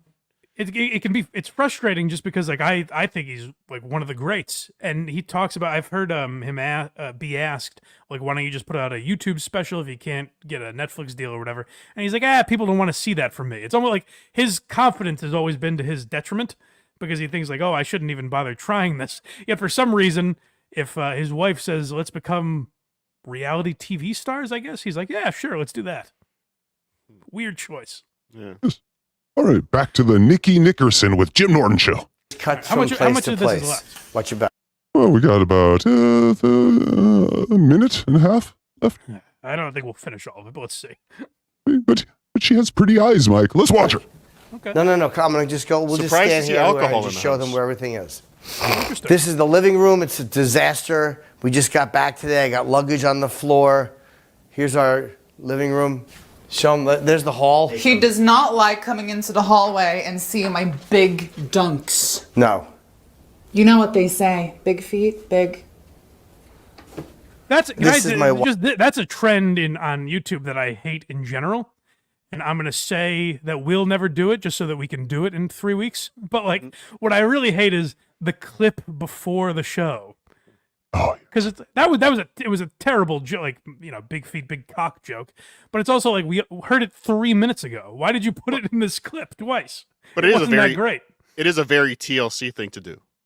Yes. Right? Yeah. Like if you boil down TLC shows to only say first viewed content, Yeah.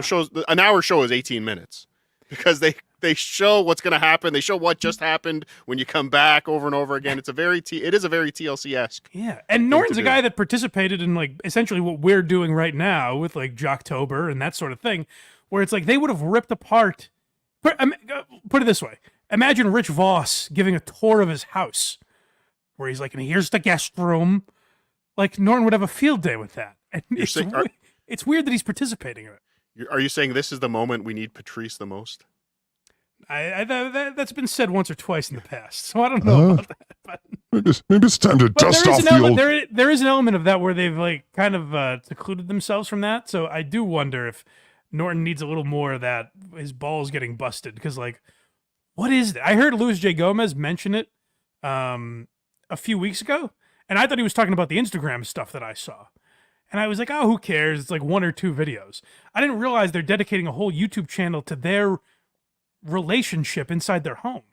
Well, this only, I swear the YouTube channel only came up a week ago. It was like maybe even less than that. Yeah, it was this week. Wife's I'm subscribed. sneakers. What's that, Cardiff? I said I'm subscribed. Oh, yeah, good. Oh, I love those on you. They're Look at- giant. oh my god, I would love it if you wore Nikes. They're giant. Oh, Look how these easy two. they come out. Look at this. Foot. You look like Young Thug. Foot. No, I don't. All right, with the shoes. Come on, He's a this rapper. sucks. And if you're a transsexual, Yeah. Uggs. It's literally a trans girl's best friend is the Uggs. A lifesaver. You're gonna be feminine no matter what you do. No one is gonna think you're a man with Uggs. You know They're what this not. reminds me of? It makes me feel like, to a lesser degree, like when Martin Scorsese's on TikTok with his fucking granddaughter or whoever it is. And it's like, you're a legend. You don't need to be doing this. But maybe Norton's just at the age now where he's like, oh, well, this is what like the kids are doing, so I should try and keep up with the kids. Like maybe he's just an old man now that doesn't understand the times, so he feels like he needs to do something like this. She makes me calm. I put her on YouTube. Simple, yes. I hate that. What? The chip doll. Yes. So here's our office. I When's the had an first idea joke going to be told, by the way? We're running out of time here. Has there been any? Has Norton tried firing off a funny line or anything? No, but Mama June isn't funny either. This is how TLC works. You just watch them be weird. They're not funny. They're just weird. All right, all right. You know what? No, you know what this needs? What's that? Jim, I know you're watching. And Jim, I love you. You need wacky background music. Yes. That would make it better, I think. Yes. Yeah, you're right. Benny Hill would be amazing behind this. For this place, I was literally gonna paint this place pink. Walls were gonna be pink. I was thinking like a little closet action going on, maybe a little chaiselon, like an ottoman. What? The first thing that I also noticed when I came to Jim is that he has a Japanese toilet. So of course I had to T-girl it up. Let's just show the bed. No, look Sorry, now. can You you can pause click. So she's come out and said she's trans. Because Yeah, this is- early on, yes. it was just kind of, we just assumed, but she's saying it now. Yeah. Oh, okay. I missed Cardiff, don't you that. understand? That's the elevator pitch for the show. Put that in the put that in the opening sequence then. Show a cock falling off. I don't know. Or Let not us know if you falling off. Let us know if you talk. This is important. Here, look. Jim, the stink. Can you pee properly, please? Holy shit. Well, I didn't think we were going to do an All right, but impromptu. can't you just be careful? Jesus Christ. I didn't think we were going to do an impromptu toilet lifting. Steam shower. Who Wait, lifts hold the on. toilet? You can push a button to lift it, but you can't push a button to put it back down? You actually have to put it down like an animal? What Well, the technology just isn't there. They're not that advanced yet. kind of shitty toilet says- is this? Just film this. People have been asking about this. This is the stuffed animal. No, don't say his name. I know you guys have seen me in this hat before, and here you will again. No, they haven't. Have you seen an Arctic fox like this? We're going to show you clips from when we were in Cleveland, our anniversary. We go to New York, LA, Florida. We travel domestically. nice. We love it We internationally really as well. suck. I'm starting to think she can do better. Like when you watch this for a while, you're like, hey, Nick, you know, this bigger fish out there. my- Have you met Matt Rife, Nick? It's weird to like. Oh, good, we're gonna get to see their Cleveland trip. I didn't have enough of this. I was hoping there's more. I was looking at the time, saying, "Oh, there's only 2 minutes left." No, you can't be serious. Yeah, she's the big winner in this relationship because without a chin, she can go balls deep. It's so much easier. All right, show idea. You bring back Patrice through AI, and he watches and shits on this show. That's the show. That's the funny. That's how you can make the show funny. Yeah, you know what'd be cool is if we had a guy that did like bits like that at the end of the show, and me and Craig could react to him. That'd be cool. Yeah, that would be amazing. But he's too busy doing other shit. And promotions. We suck at it. Not not done yet? Levyverse. Jesus No. Christ! I started and failed a few networks. Like I don't know if you noticed. This is No, I my meant this suitcase clip. Oh no, the clip goes on forever. We're here for the next hour. from Sarasota. That's how bad the promo is. This is my suitcase. By the way, tell them what I Who stole. the fuck wants to see the Tell them what I suitcase? stole from the Ritz. I don't know how we're going to Watch get the our clips YouTube. in. Come here, sir. How are we going to get the clips in? How can we get like moments of having the clips in? How can we do that? We got to YouTube it up. Let's YouTube it up. This happened when we were in Cleveland. There's your funny music, Uber Cardiff. won't be here for 13 minutes. See, listen. Holy shit, this Cleveland Didn't sucks. help. This happened when we were in Guilford. I need a little salt for energy. How about we'll do the cruise, okay? And we Oh had my so God. much So is the fun bit? Am on I the- missing the bit? Is it like, hey, this is supposed to be this bad? No. No, I think they're- so. I think this has to be tongue in cheek. I guess. Is this Like, this is Opie and Anthony humor? I don't get it. That's a Howard I Stern don't think it's person. What's Opie and this? Anthony humor. That's kind of my whole point. This is Opie humor. Like I feel like there's almost a little bit of him pointing and laughing at her. Like she really wants to be on YouTube, and I'm going to let you see what she thinks would be funny on YouTube. I want to guess. believe that. I want to believe that because I like Doesn't Jim, but it doesn't feel enough like that. Maybe it's too subtle for me. You know, you and I go for low hanging fruit, Cardiff. So maybe it's too subtle for me. But I can appreciate the subtle comedic arts. But yeah, I'm hoping, like I said, I'm giving him the benefit of the doubt only because I respect so much of what he's done before this. That's the weird thing to me is like I love Norton. Genuinely, he's one of my favorites of all time. And if you asked me 10 years ago, when the Opie and Anthony show broke up, like what's Jim Norton going to be doing in a decade? The idea that he would be doing a knockoff TLC show like a show that TLC will never pick up. That's troubling to me. Here we go. A little more. Bert Kreischer. Guys, you have to like and Fully subscribe. loaded at fucking C. Check out Bert Kreischer and fucking Leanne You can't, Kreischer. why are you cursing? Fuck Bert Kreischer, fully fucking loaded Why are at you C. yelling? 'Cause I'm doing a video, stupid. Here's the content from the cruise. And what's Wiping the his last clip? Make sure the stains don't show, though. That's gross. Fucking you pissing all over the fucking seat. How do you know it's me? So we hope that you Ew. guys like our YouTube. That's the first joke. That's the first joke. It was a good one. YouTube channel. We got it. So we hope you like it. We hope you like it and subscribe to it.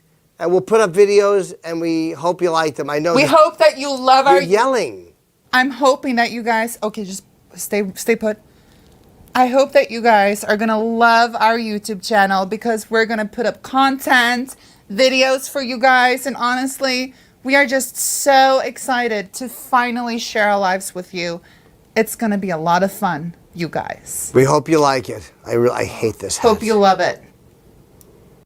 Can I, if they're sharing it with me, can I decline my portion? give it to someone else. Jesus Christ. I want to know, is he Oh, paying God. somebody to put those together for him, or is he doing that himself? He's There's a got to have crew. some That's sort a of crew. editing. That's certainly not Norton, unless she knows how to do it, maybe. And is That- someone holding the camera? I guess somebody is. I guess so, yeah. Yeah, someone came over to film that. Like, hey, here's Jim Norton's guest room. Let's look at the toilet again. Let's go back to your shoes. Here's how serious a matter this was to me. Is I saw it and I almost thought, not only do I not want to play this on my show, I'd like to like destroy it. I don't want there to be evidence of it out there because that's how much I like Jim Norton. I don't want anyone to find out about this. But I thought the best recourse was therapy, to talk it out with you guys, because I can't wrap my head around the fact that this is what it's come to. Like, if you look at fucking Tough Crowd, like Patrice and Geraldo are the lucky ones. Like DePaulo's in Georgia screaming about the blacks. Are you saying death is better than Jim Norton's doing tours of his home?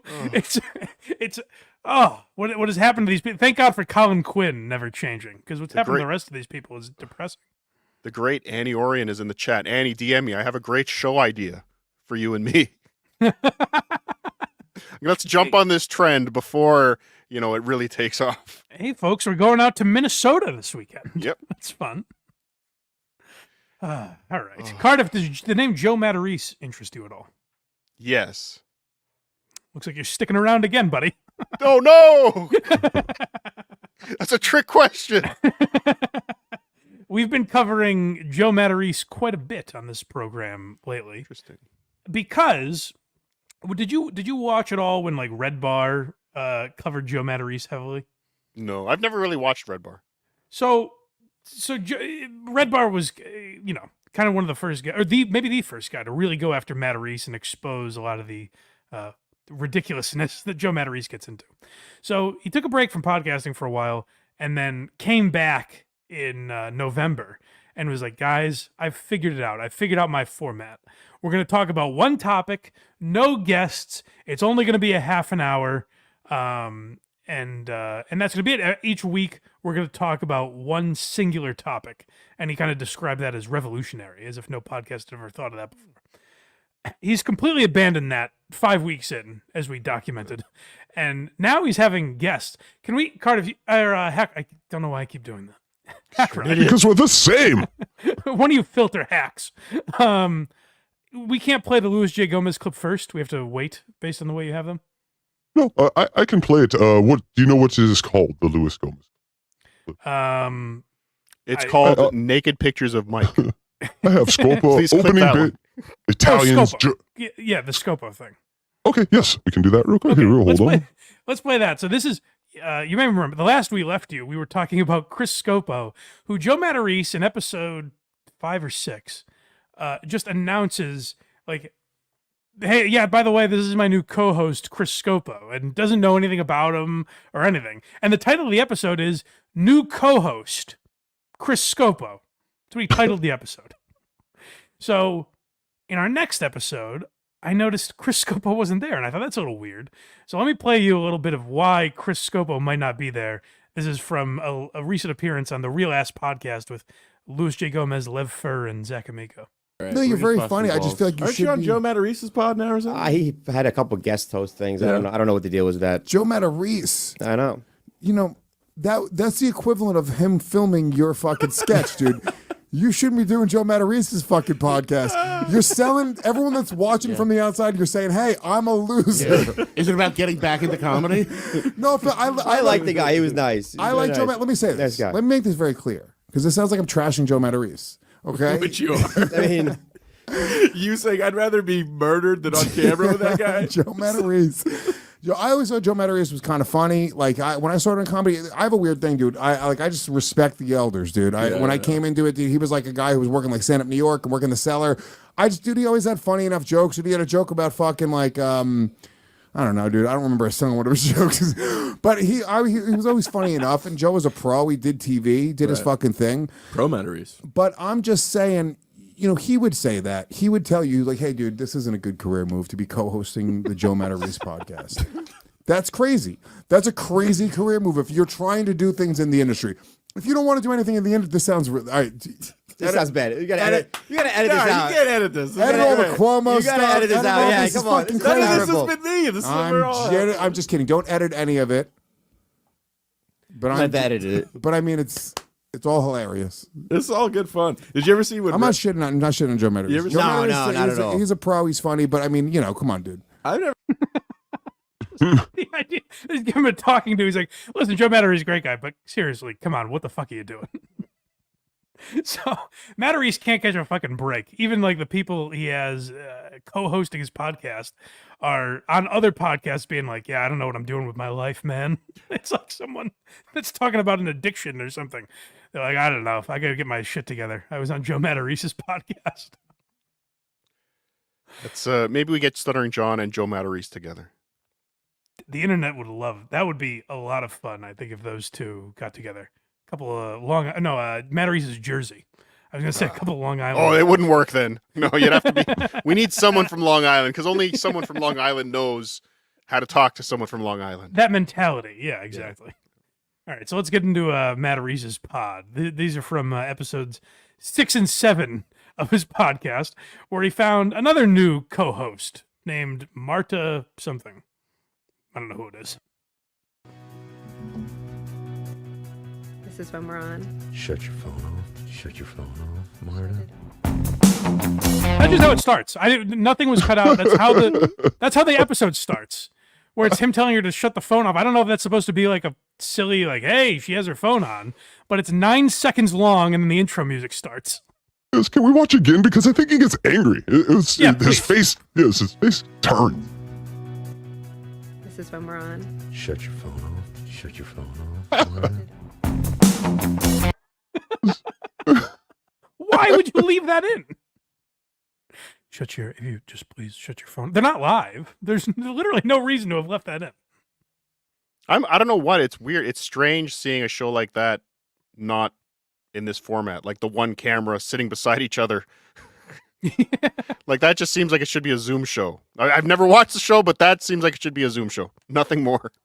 Probably. So, well, you know, that's the thing about Joe Matarese is you lose the magic, the chemistry. When you're in the room with him, it flows so much better because you guys are zinging and zanging. He's so crazy that only in the same room can you match his energy, you know? Next up we have Italians. Yeah, so this is the new... Joe's revelations are always, like, repeating. They're on repeat for some reason. Because a few years ago, he realized that his career was an uptick when he was opening for Sebastian Maniscalco and talking about more Italian stuff. Like, for whatever reason, like in the algorithm, that really helped him a lot. And then he stopped doing it. Like, he just lost, I don't know, motivation to do it, I guess. And then, out of nowhere, years later, he realizes this, what he's about to talk about. You want to go and see me live? You're going, where Joe Matterese going to be performing? Here's some of my dates. And you're going, what's the Italian comedy night? Believe it or not, this is going to sound pathetic, but it's Hold working. on. Go back. I want to I hear played Pottstown. I want to hear what's going to sound pathetic, but I like the idea that you see Italian comedy night and your mind, you can't comprehend it intellectually. You're like, that's got to be, are you flying me to Italy? What could it be, Joe? Obviously, it's fucking guineas doing comedy, telling their yucks. What else could it be? You're probably looking at the words Italian comedy night and thinking, this must be quantum physics. I can't grasp it. It is weird to see Pottstown now anytime I see it. I'm like, hey, I know that. He's going to be performing. Here's some of my dates. And you're going, what's the Italian comedy night? Believe it or not, this is going to sound pathetic, but it's working. I made an Italian comedy show, and I tour with a couple other Italian comics, and I can't believe how many more people are coming to see me live just by putting the word Italian on the thing. And then what's classic is we show up and and we're very non-Italian when we show up. Like that's kind of the hook of our show. Oh, that's good. So we dupe people into showing up. This is the formula. You can do the ethnic comedy tour. So you pick your ethnicity. You learn, 12 or 13 words in old world dialect. You make jokes about your nonna and how she used to throw slippers at you, and you got the crowd roaring. They're on your side the whole time. It's perfect. It's hilarious to be like, and we don't do any Italian shit. We have fooled the audience. And on another level, what he's saying is like, so I realized putting my name on the posters weren't working. So what I've done now is just said, hey, don't worry about who individually is performing. Just know that they're Italian. And then they'll leave disappointed, but they'll be there. That's the point. The next poster should just be the Italian flag and dates. Comedy. With your mother's Sunday gravy on the front. That's what's most important, is these dumb gindaloons will show up no matter what dago you put on the poster. That's all. You just need a last name that ends in a vowel, because these idiots will come in droves no matter who's performing. Next we have Joe Rocks. So Joe has a lot of other passions. Like stand-up wasn't always he could have failed at in his life. And that's what he's going to tell us in this episode.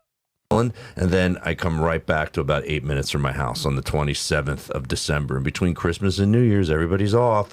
Pelham, New York. I'm doing a show with my friend's live band who lives 2 doors down from me. I'm doing stand-up. He's doing some original music. Wait, was that on the poster? Actually rock it out together. I think this is a separate date. I don't think this is No, was that the last date on the poster? Was it Pelham? Oh, I believe so. Yeah, so he's putting his right back to about he's got 8 his minutes music from on the poster. That's the bottom one there was Pelham. Oh, so he's got his band on the Italian comedy night poster. Well, here's the thing: these Italians, they don't know how to read. They just see they see there's going to be fucking chicken parm there, and they'll show up. We're really gonna fool them. 27th of December. And between Christmas and New Year's, everybody's off. Pelham, New York. I'm doing a show with my friend's live band who lives 2 doors down from me. I'm doing stand-up. He's doing some original music. Already, Then this we're is gonna a actually terrible. rock. I'm doing a show with my neighbor. Now, I'm going to assume his neighbor is not John Mayer, who's skilled at both music and comedy. I'm just going to go out on a limb and say that that's not who it is, because his name apparently wasn't worth mentioning.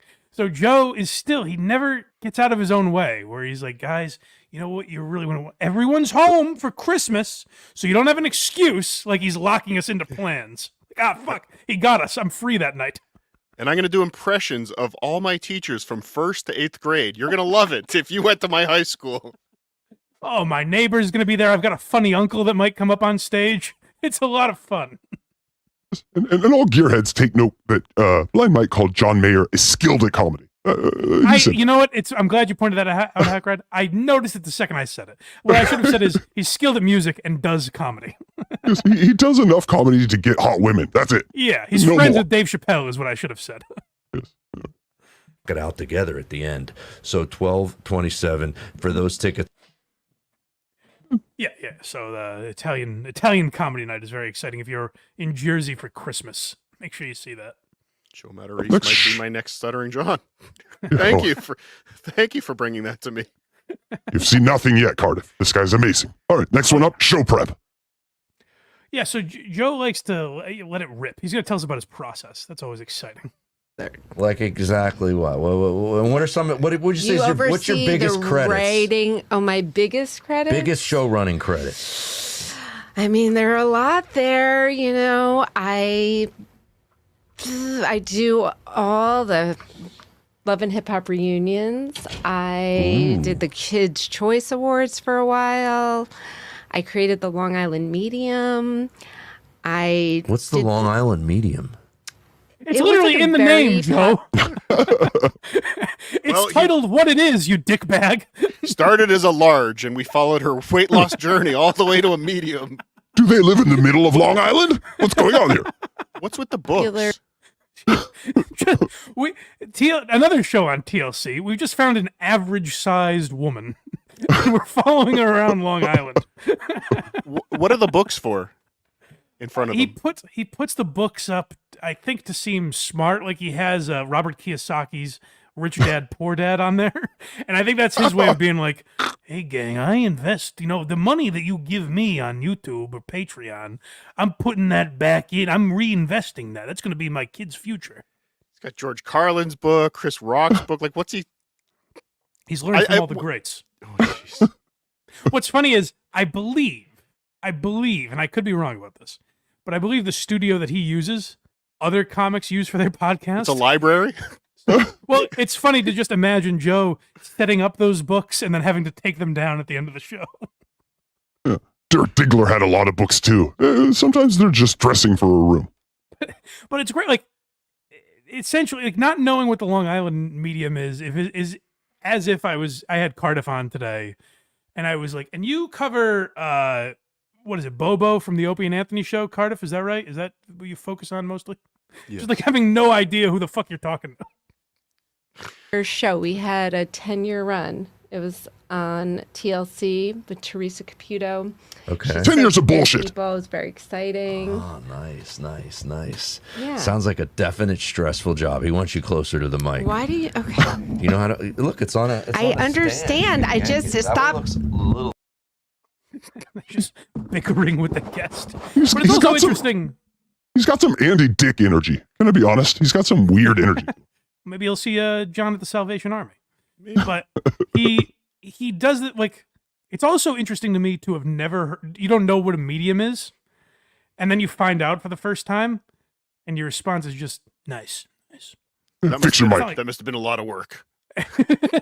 It's not like, oh, so you were a bullshit artist, you know? You might riff on something, Joe, you know? Just How do you okay. How do you mic the spirits? How do you get there? Mic the spirits. But Mike, he is learning. That is the next clip. Okay, good. Well, so we've criticized Joe because he keeps repeating the same mistakes in podcasting. So maybe finally he gets it and realizes he shouldn't listen to every single comment he gets every week. Also want to tell people out there, a lot of the listeners and the watchers of the podcast have connected with me because I'm very accessible. And they're like, you're too nice. You're very nice on your podcast. You're a nice guy. You and Mike are nice. Podcasting needs like somebody who's kind of sweeping the leg. That's what they said. Okay. And so I don't know. I think I said that to you in a text. I said, so feel free to just shit on me. And I think you'll naturally do that. Yeah, I mean, we can start with the sweater. Yeah, but so I didn't eliminate any funny jokes. She's not great at it. But what's great about Joe is like every 1 week he'll be like, you know, there's no negativity on this podcast. It's all about helping people. And then he's like, I got 3 comments that said I should be an asshole. So I'd like to start being mean on the show if you wouldn't mind. So I brought a premenopausal woman in here to roast me on my sweater. A woman who hasn't done comedy in like 20. I guess she started as a stand-up and then became a showrunner, like worked for fucking Nickelodeon. So Joe's like, hey, I know what I need. I need to recreate the magic of Fixing Joe with Artie Lang, Anthony Cumia, and Jim Norton. And I'm going to have some, older woman that has worked on the Kids' Choice Awards to roast my shirt. And I got the I got to thank Yenzen for the inspiration for that joke. Thank you, Yenzen. I stole that from thank the you, chat. Yenzen. It's killing the chat. All right. Up next is Joe's big idea. I don't steal from the chat without crediting, okay? Thank you, buddy. Well, I think Joe has I believe this is where he's talking about the reality show idea he had. Like, he frames the podcast like they're revisiting his show that got canceled by NBC, when I think it's just something he threw out in a pitch meeting once, and they spend a minute and a half on it. So the title was a little misleading, but this is him talking about his massive influence idea he had. I know. So you had to deal at NBC, so you could only be a producer on your own show. Tell us the concept. So it was this like is fascinating. It was hidden camera before anybody did any of these punked type shows. Okay. So the show was going to be a DJ company, and we were going to cast it. And I was casting it with all my comedian friends that I thought would be good at fucking with people, basically, because I always come up with these hybrid ideas. They're never straightforward. So the idea was cast actors to play these different kind of DJs for this DJ company. It's all scripted, but we're going into real parties. I love that. And the people don't know it, and they're getting punked as it's happening. So imagine actors or the valet guys, and they don't realize it. They're being fucked with immediately. It was very watch guys. Tony and Tina's. Sasha. Okay. Yeah, Tony and Tina's so it's wedding. Borat meets Tony and Tina's wedding. I'm going to play a track that's singer. 120 beats per minute, right into a track that's 90 beats per minute. It's going to be hilarious. People won't know what the fuck to do. They'll be Polyrhythms. dancing, and all of a sudden they'll miss a step. It'll be hilarious. Oh, the bewilderment on their faces. Sorry to bring it back to John, but have you seen the clip that's going around of John's punked style reality show that he was pitching? No, I don't think so. I think it was called A-Holes. And the clip that's on Reddit is literally him with a string on a dollar bill standing on top of an escalator.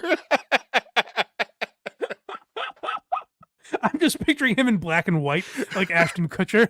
Like, all right, today we put a whoopee cushion on the boss's chair. And wait. It's so good to see you back, Mike. Oh, this is amazing. Watch this, guys. There's a buzzer in my right palm. Don't smell the till I flower. meet the next person. The flower might squirt you in the eye. Oh, that's great. But yes, I've got this one. You know those Jack in the Boxes? yes, Where I give the Jack in a Box to a kid, yeah. and you cranks it up, and when it jumps out, it sprays bleach in their face. It's hilarious. Got him. I love Joe- the 80s. Essentially, Materese's idea. Oh, we'll finish the clip. Sorry. Yeah. Meets Joe Matarese. This Yeah. is a fantastic. Is this not a great It show would've idea? been a I would fun pitch it idea. now. I would pitch Let's it pitch now. it. What was Fine, the name It of was it? called The B-Side. I liked it better when it was called Dick's Last Resort, is essentially what he's pitching. Like, imagine if you went into a restaurant and they were kind of rude to you. B-side. So I'm assuming he was a DJ at one He point in was, his yeah, life. he talks a lot about, I guess when he was 19, he was a DJ. And one of the things he talked about was, I guess he had a DJ crew. It was like him and a couple other guys were DJs. And they called themselves it's like the Dynamite Crew or something like that. And they walked around with sticks of dynamite, he said. I hope fake, but I've been at the wedding table with the DJ more than once in my life. yeah. They're not interesting people. Well, Joe evolved into different types of bombing after his dynamite career. But what's next, Hackride? I just love the idea of Joe being like, hey, we're somewhat rude to people at a wedding, and we're just going to film their reactions. Holy shit. This one's called Sexy Joe. Oh, yeah, Joe's, he loves the idea of having a woman. He's clearly a sex star, in a sex-starved marriage of some kind. Sorry, I He got to loves- bring this back to Stuttering John again. Oh, please. Do you remember his failed wedding roasters business? That sounds more familiar, but I don't know if I remember it. He started a business, I think he had the website weddingroasters.com or something like that. Okay. Where you would pay him to go to your wedding and roast people. Boy, basically, isn't look that at the what every bride. She's wants? so fat. This is just a ploy to get free alcohol for life. Yeah. So he was going to package himself with guys like this, with the DJ. It was going to be a whole package. You get the DJ, you get the wedding roaster, you get the catering, all in one place. Give me John and Scott, the engineer. I'm in. Well, you know what a bride would really like? Imagine if you filmed that, and that's what Joe Matarese provides. Oh. So. Well, somebody said, you know, like, Look at that. You have muscular arms. Why don't you show them off? And I'm like, I don't know. Like, I guess I'm doing the comedy thing, where a hot girl doesn't want to show her boobs. Like, I work out, so I have muscular arms, but I don't want you to see them when I'm upstairs. No. Come on. You can't take it off and then put Leave it back it off? on. Come on. Yeah, don't know. Matarese Yeah, closing come his on, robe, sun's out. metaphorically. I'm embarrassed. I haven't lifted in like 5 days. Oh, Joe, don't worry. Lonnie. It's very funny that I think on some level Joe thinks like he could have been the Matt Rife of his generation, but he's like I'd rather I'm about the craft of comedy. I'm not gonna be reduced to some just piece of meat that women are ogling. Oh, Joe. Yeah, thank you for. I really haven't heard much about Joe in many years. I think someone in the chat said, yeah, Artie used to talk about him. I think he used to tour with Artie. He did, shows yeah. with Artie, yeah. But I never really knew of him. I knew the name, but that was it. But thank you, Blind Mike Geary. Oh, please check him out. He's of this iteration of his podcast. He's only got like 7 episodes, I think, so far. But one day when Joe Matarese is cursing you out for introducing the potato, this fucking potato won't leave me alone. He's calling my mother. And then I'll know. I'm like, oh, it was all real. It was Cardiff. He was pulling the puppet strings. Up next, we have What a Tease.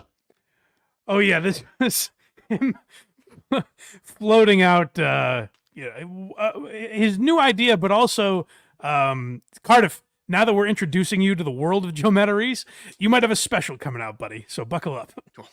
Thank you. Ding. I had one of our super fans, Ron Poliquin, who is a great guy. He had a suggestion because I like to talk about these old nostalgic That's, topics by the way, a for the lot. people that have been with us through this entire process, Ron Poliquin may have been the same guy that slept over his house. I don't know if you heard us talk about this, Cardiff, but he had a fan sleep at his home because the guy messaged. Joe's a guy that got trolled relentlessly for a long time. Like, Porcelain has made 3 documentaries about the trolling of Joe Matarese. Wait, does he have kids? As a matter of fact, he does. All right, perfect. He's got all the things I need. Oh, and Cardiff, you're gonna love going after him. They're very bullyable. Good. But this is a man, like, even John. I don't even think John is this dumb. Well, maybe he is. But someone messaged Matterese and was like, "Hey, I'm gonna be in Jersey for the weekend. I need a place to stay." And Joe brought him into their house, with the Matterese home, with his family, and let him sleep in the guest room.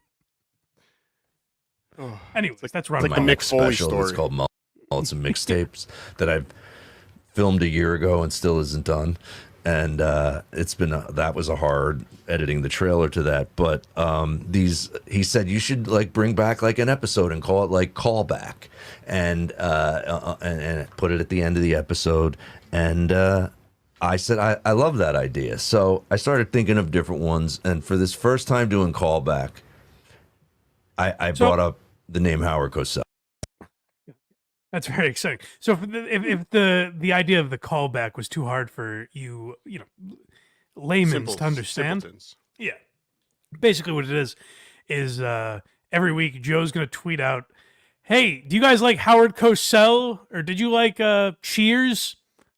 And then people are going to call the voicemail and be like, "As a matter of fact, I did like Cheers. I was a Cliff Clavin man myself." Norm. And that's the whole thing. It's as if Carl's voicemail line segment was solely about something from 1976. Fuck, you Boston guys can't stop talking about Cheers, huh? That's all you have. I do talk about Cheers a lot. You're right, Carter. The next one is called Alliteration. Oh, this is funny where Joe just can't so they're talking about Howard Cosell, and someone he got a couple of voicemails. And one of the persons said, "I loved his alliteration," and that's a concept that is lost on Joe. What are the word? I don't know. He used a great word for, because that's what he was. He was Dennis Miller before Dennis Miller, if you think about it. He was a wordsmith. He would say words like, let me think. Oh, he said alliteration. He said he used alliteration. That No, he sounds- didn't say the word alliteration. He used alliteration. Yes, but that sounds like a Howard Cosell word. Alliteration. You don't. He's remarkably retarded. Right, Mr. Believer, Professor Higgins, if you will. He just thinks that the word alliteration was part of Howard Cosell's intro every week. Like, the alliteration of Joe Montana. It's like, no, that doesn't make any sense, Joe. Do you know what alliteration is? I'm just guessing it's good vocabulary. No, What it's does it not. mean? Mike, do you know what alliteration is? Who are three people who have not been in my kitchen? With a meeting of another behind it? Nope, guys. Wow. Alliteration is when you use the same first letter in a word and you like charming, courageous, and curious Joe Matterese. Oh, so It's using the same letter. Yeah, he has like alliteration. tempo to the way he's talking, like it has like a Yeah. That's cool. That he That's does basic. That. Like that's Not easy that's to eighth do. grade English. But who the hell talks like that? Howard Cosell, you Howard jackass! Cosell, yeah, the guy you were talking about. It was like when he goes, that's cool. It felt like when you were teaching like Robin Williams in the movie Jack. Like you almost feel bad for the guy, where you're like, oh, he's really just a boy learning how to pretend to be an adult. You're like, oh man, that's really cool. And he gets all the letters to sound the same at the beginning of the word. How does he do that? Is he a magician? You know what got? I was sitting there watching, and I'm sure Hackride will be able to put this together for you in a future episode. But remember the Ben Stiller character in Simple Jack? Simple Jack. Simple Jack, yes, Yeah. Simple Jack. Yeah. I got a lot of that vibe off of him. You make me happy. Going full There retard. is a All little right. bit of Wacky Open is the next. Yeah, so this is the next episode, and this is what Joe's been doing. So he again, like, he stuck to his guns on this, where he's like, every episode's only going to be half an hour, basically. But what he's been doing is making people stay for an hour and just Like doing what, two. like what you're doing to me. But at least I'm putting it out as one episode. Oh. What Joe's doing would be is like, if I split this up into 3 or 4 episodes, and next week was like, guys, Cardiff is back with us. Would you believe it? Wearing the same hat. So Joe did that with Chris Scopo, and then at the end of episode 5, teases like, hey, and Scopo's going to be back with us. He's the new co-host. Then episode 6 comes around, and it's Marta. Scopo's just disappeared. He must have heard the Luis J. Gomez podcast or something. Hold on, be right back. Okay. Because Scopo is gone. I'm curious what Cardiff is up to now. Oh, it's okay. I'm here, Mike. Hey, look at that. All right. Pop right in. All right, yeah. All right. So let's see the. Now we saw the open of episode 6, where it seemed to be like a mistake that it was in there. The start of episode 7, I thought was the same thing, but shame on me for underestimating the brilliance of Joe Matterese. Look at Cardiff. He's got a Cardiff came back with a Santa beard on. It's This will amazing. help you. This will help you cut it up like it's a different episode. Oh, that's fun. There Hey you go. guys, welcome back to the Blind Mike Project. It's a happy New Year, everybody. We're joined by Cardiff Electric. Did I I have, screw I, up? I have to stop forgetting I have this Santa filter. This is like my one. I've got like 2 weeks to use this. I like it. Did I You screw guys can up? get that tonight, by the way, on potato /Tukey soup on the Cardiff Electric channel. Did I screw up? Did I screw up? What do you mean? Do you have somebody to pick up Luke? This is just the start of the podcast. Okay. Who's going to pick up Willa? Just going to Abby's. Okay. But he has the I love he you. has the comedic genius to put on speaker. All right. Oh, she was in on it. That's the big reveal. I know you're recording. Now, my question to Joe would be, what's the payoff on your end? She's like, hey, it reminds me of when John Mulaney talks about this guy, Walter Jacobson, who was like a newscaster in Chicago when Mulaney was a kid, I guess. And he goes, and he would do these wacky bits where he would pretend to be a homeless man and grill people that are walking by, like not donating, and they'd say, "Man, you're Walter Jacobson," and they just move on with their day. And that's what it feels like when Joe's pranking his wife here, where he's like, "I've got the phone on speaker," and his wife's like, "Yeah, I know you're recording," and then they just do the intro of the show. You got me again, Joe. Oh, and that Cardiff, if you get into Joe Matterese, what you're really gonna love, watch the porcelain documentaries, because what you'll find is his wife tries to be as supportive as she can of his career, but really resents it because it is not taking off in the way he keeps promising it will. I would rather not watch the porcelain documentaries and then just do Joe Matarese for a couple of years and then go back and watch and see if I came to the same conclusions as the honestly porcelain documentary. You know what? I always tell people, if you can, if you know someone that hasn't seen Breaking Bad, have them watch Better Call Saul first and see if it all lines up correctly. If you watch Better Call Saul then Breaking Bad, that's what you could do with the Joe Matarese story. Like watching the Star Wars trilogy or whatever. Watching 1, 2, 3, 4, 5, 6. Yes. Is that what you're saying? Yeah, exactly. That's exactly it. Or as we like to say here in Boston, like watching Frasier before Cheers. Got it. Yeah. All right, enough about you. Is the next clip?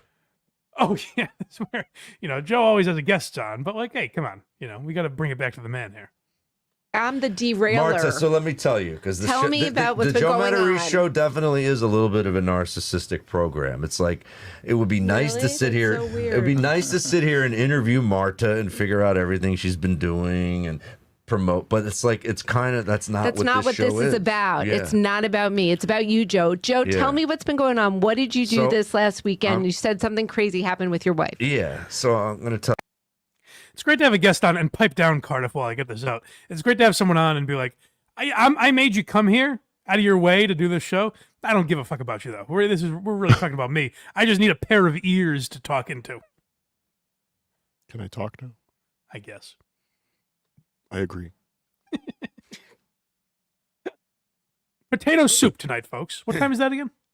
10 or 10:30. See, I'm better Depends, than Joe depends when I Matterese. get home from dinner. Okay. All right, up So next just follow me on your GPS. When I'm close to home, everybody knows my address now. When I'm close to home, tune in. Guys, go to Hamilton, Canada, or wherever the fuck John Yes. says you're from. Yeah. We got you, Duransky. All right, up next, Naughty Talk. So, Cardiff, you need a little background here. Joe's brother reached out to him I've got a last background. week. It's Carl's basement. It's very good. Joe's brother reached out to him last week, and he said the problem with your podcast is you don't curse enough. He's like, man, I like it. I like the show a lot better when you say like fuck and pussy. This is legitimate. Like this was the brother's This is legitimate his brother. criticism. Yes, and Joe has tried to abide by this. So we see now that he is like trying to live up to his end of the bargain here. This goes back to my brother who said, "Stop being so clean on your podcast. Say pussy, say dirty words, curse more, all that shit." So I try to drop it in. Pussy. Wait, do that in your one? Pussy. Whoa, dude, that's I'll never that's come the again. clip. Everyone just watched the episode. Is that did I just He's a 60-year-old man. Like, guys, will you please watch me if I say the word pussy over and over again? What are you Yes, I doing, would. Joe? Yes, I would. Is that worse than Stuttering John's hemorrhoid gags? I don't know. No, Or the I don't same. think so. I don't think so. Yeah. All right, we have two I off. like Joe saying pussy a little better than John's. At least he's not acting it out the way John is like, oh man, my roids. I definitely didn't like Marta saying pussy. It was uncomfortable. I was not a fan of that. And we are to the final clip called Next Call Back. Oh yeah, so we heard last week was Howard Cosell. Then this week they get into some even more salacious topics. Something that's you're gonna want to put in the thumbnail. It's what gets the kids into the show. All right, hold on. Let me write that down. Here we go. Today's callback, and I started thinking about this, and something I miss a lot is a night when we were young where you would watch all the shows on a network back to back to back to back from 8 o'clock till 11. You would watch all of them, usually as a family, right? Did you watch TV with your mom and dad? Because I did. No. So Joe's topic du jour is he throws it out on Twitter to all of his fans and says, call and leave me a voicemail about when you watched more than a half an hour of television. Just call in, and that's going to be the fodder for the day. So imagine you watch 2, 3, 4 shows in a row. Talk about that into my voicemail, and then I'll just riff on it. TGI Fridays, go. Well, Cardiff, you're joking? The topic was must-see TV on NBC. There you go. Okay. and then they get it wrong the whole time. He's like, yeah, Frasier was a staple. It wasn't. It was on Thursdays for a little bit, but then it was on Tuesdays mostly. Like, he just gets all the shows wrong. And then when anyone else would mention a show, like, I think the producer goes, Mad About You was in that lineup, and Joe goes, nah, not really. It's like, I skipped that one. Where are we going with this show? So what I'm talking about is when you watch from 8 to 8:30 and then 9:30 to 11. That's... Imagine sitting down and watching a marathon of TV. Those were the good old days. It's not like now when people literally put on a show for the entire day. You can just stream. The first season is done by the afternoon because you can just stream whatever the fuck you want. I'm talking about the good old days when you watched an hour and a half of television. Yeah, he's going to be fun. Thank you, Mike. Thank you.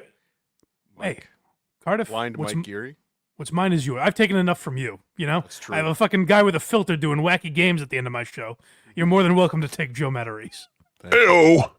But Mike, all the people are talking right now. The internet is abuzz about this show. We've done a great show. Oh, good. But they're all saying, what makes this different than Who Are These Socials? And what I say is, Who Are These Socials starts the show with banter, but we end the show with banter. Ooh, I like that. Yes. So go ahead, banter. Oh, damn it. Carl usually takes the reins. Well, this is your show, so. Oh, well, hey, you know, have to set the tone, or at least set the tone for the banter. So, Cardiff, I noticed that I was traveling from my vacation house, which I rarely mention, but I have a couple of homes, and because I'm doing very well. And I was traveling from one of them, and wouldn't you know it, the flight was delayed. Oh, no. What did you do? I got really annoyed by it. Did you get free miles? No, I'm kidding, of course. I love Carl. I love my banter with Carl, and I think we segue into it very naturally, the way we did here. Yeah. Very naturally. But did they get all the anal remnants out of your sheets before you arrived at your vacation house? That's great. I just love the idea of threatening a not a landlord, but whatever you would call it, a person renting their house, with the idea of shitting all over their home and just thinking you won't have to pay for it. Like the childlike wonderment that, like, and that'll be of no cost to me. I'm just going to say I'm going to do it and then never pay for it. You can't blame me. You rented me the place. It's your fault. You know I have hemorrhoids. I put it in the, when I submitted the rental to Airbnb, I put it in the list. I put it in the note that I tend to shit everywhere I walk. There could be a John's Law on Airbnb. Like, this could set precedent where Carl complains to B&B, and in the future, you have to disclose whether or not you have bloody hemorrhoids before you rent a home. Like, that could set legal precedent. It will be called the Melendez Clause. They'll add that to every listing from now on. The chocolate-covered cherry clause. You're famous, John. Airbnb has named a clause after you.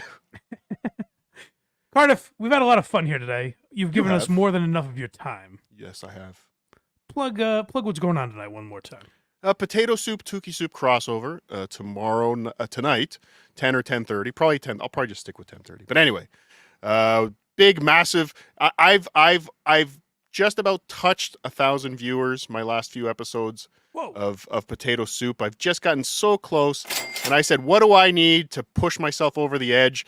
Well, I need to dilute the audience across multiple channels, but combined, we will break the 1,000. So why the fuck not? I want to have. You got to keep challenging yourself, you know. Gotta keep challenging. So definitely watch tonight. Watch on my channel, of course. Super chat on my channel, of course. But if you want to watch Tukey, that's fine too. Tomorrow night, Subreddit Surfing is a Patreon only special live stream. We've got a great guest, but we'll do a regular show on Tuesday, and then the show we do tomorrow night will release on Christmas for the poor people. Well, thank you very much for coming. But also on. go to carlsoncomedy.com for tickets to a live show March the 9th. Yeah, go support surfing. Go support Cardiff's Patreon and subreddit surfing and all of that stuff. Cardiff's a good man. We like him. Yes, So and- support the boy, for God's sake. Thank you. Thank you, buddy. And Merry Christmas, Blind Mike Geary. Merry Christmas to you, my friend. We'll hang around and finish up super chats and the last couple of things we have, but you've given us enough of your time. I appreciate it, Cardiff. Galag. And thank you, Hackride. You are welcome, Cardiff. Thank and you. the other one. Yes. Yes, Yeah, he's electrified. boring. Let's not mention him. No. All right, everyone, the great Cardiff Electric. Thank you, Cardiff. Galaga.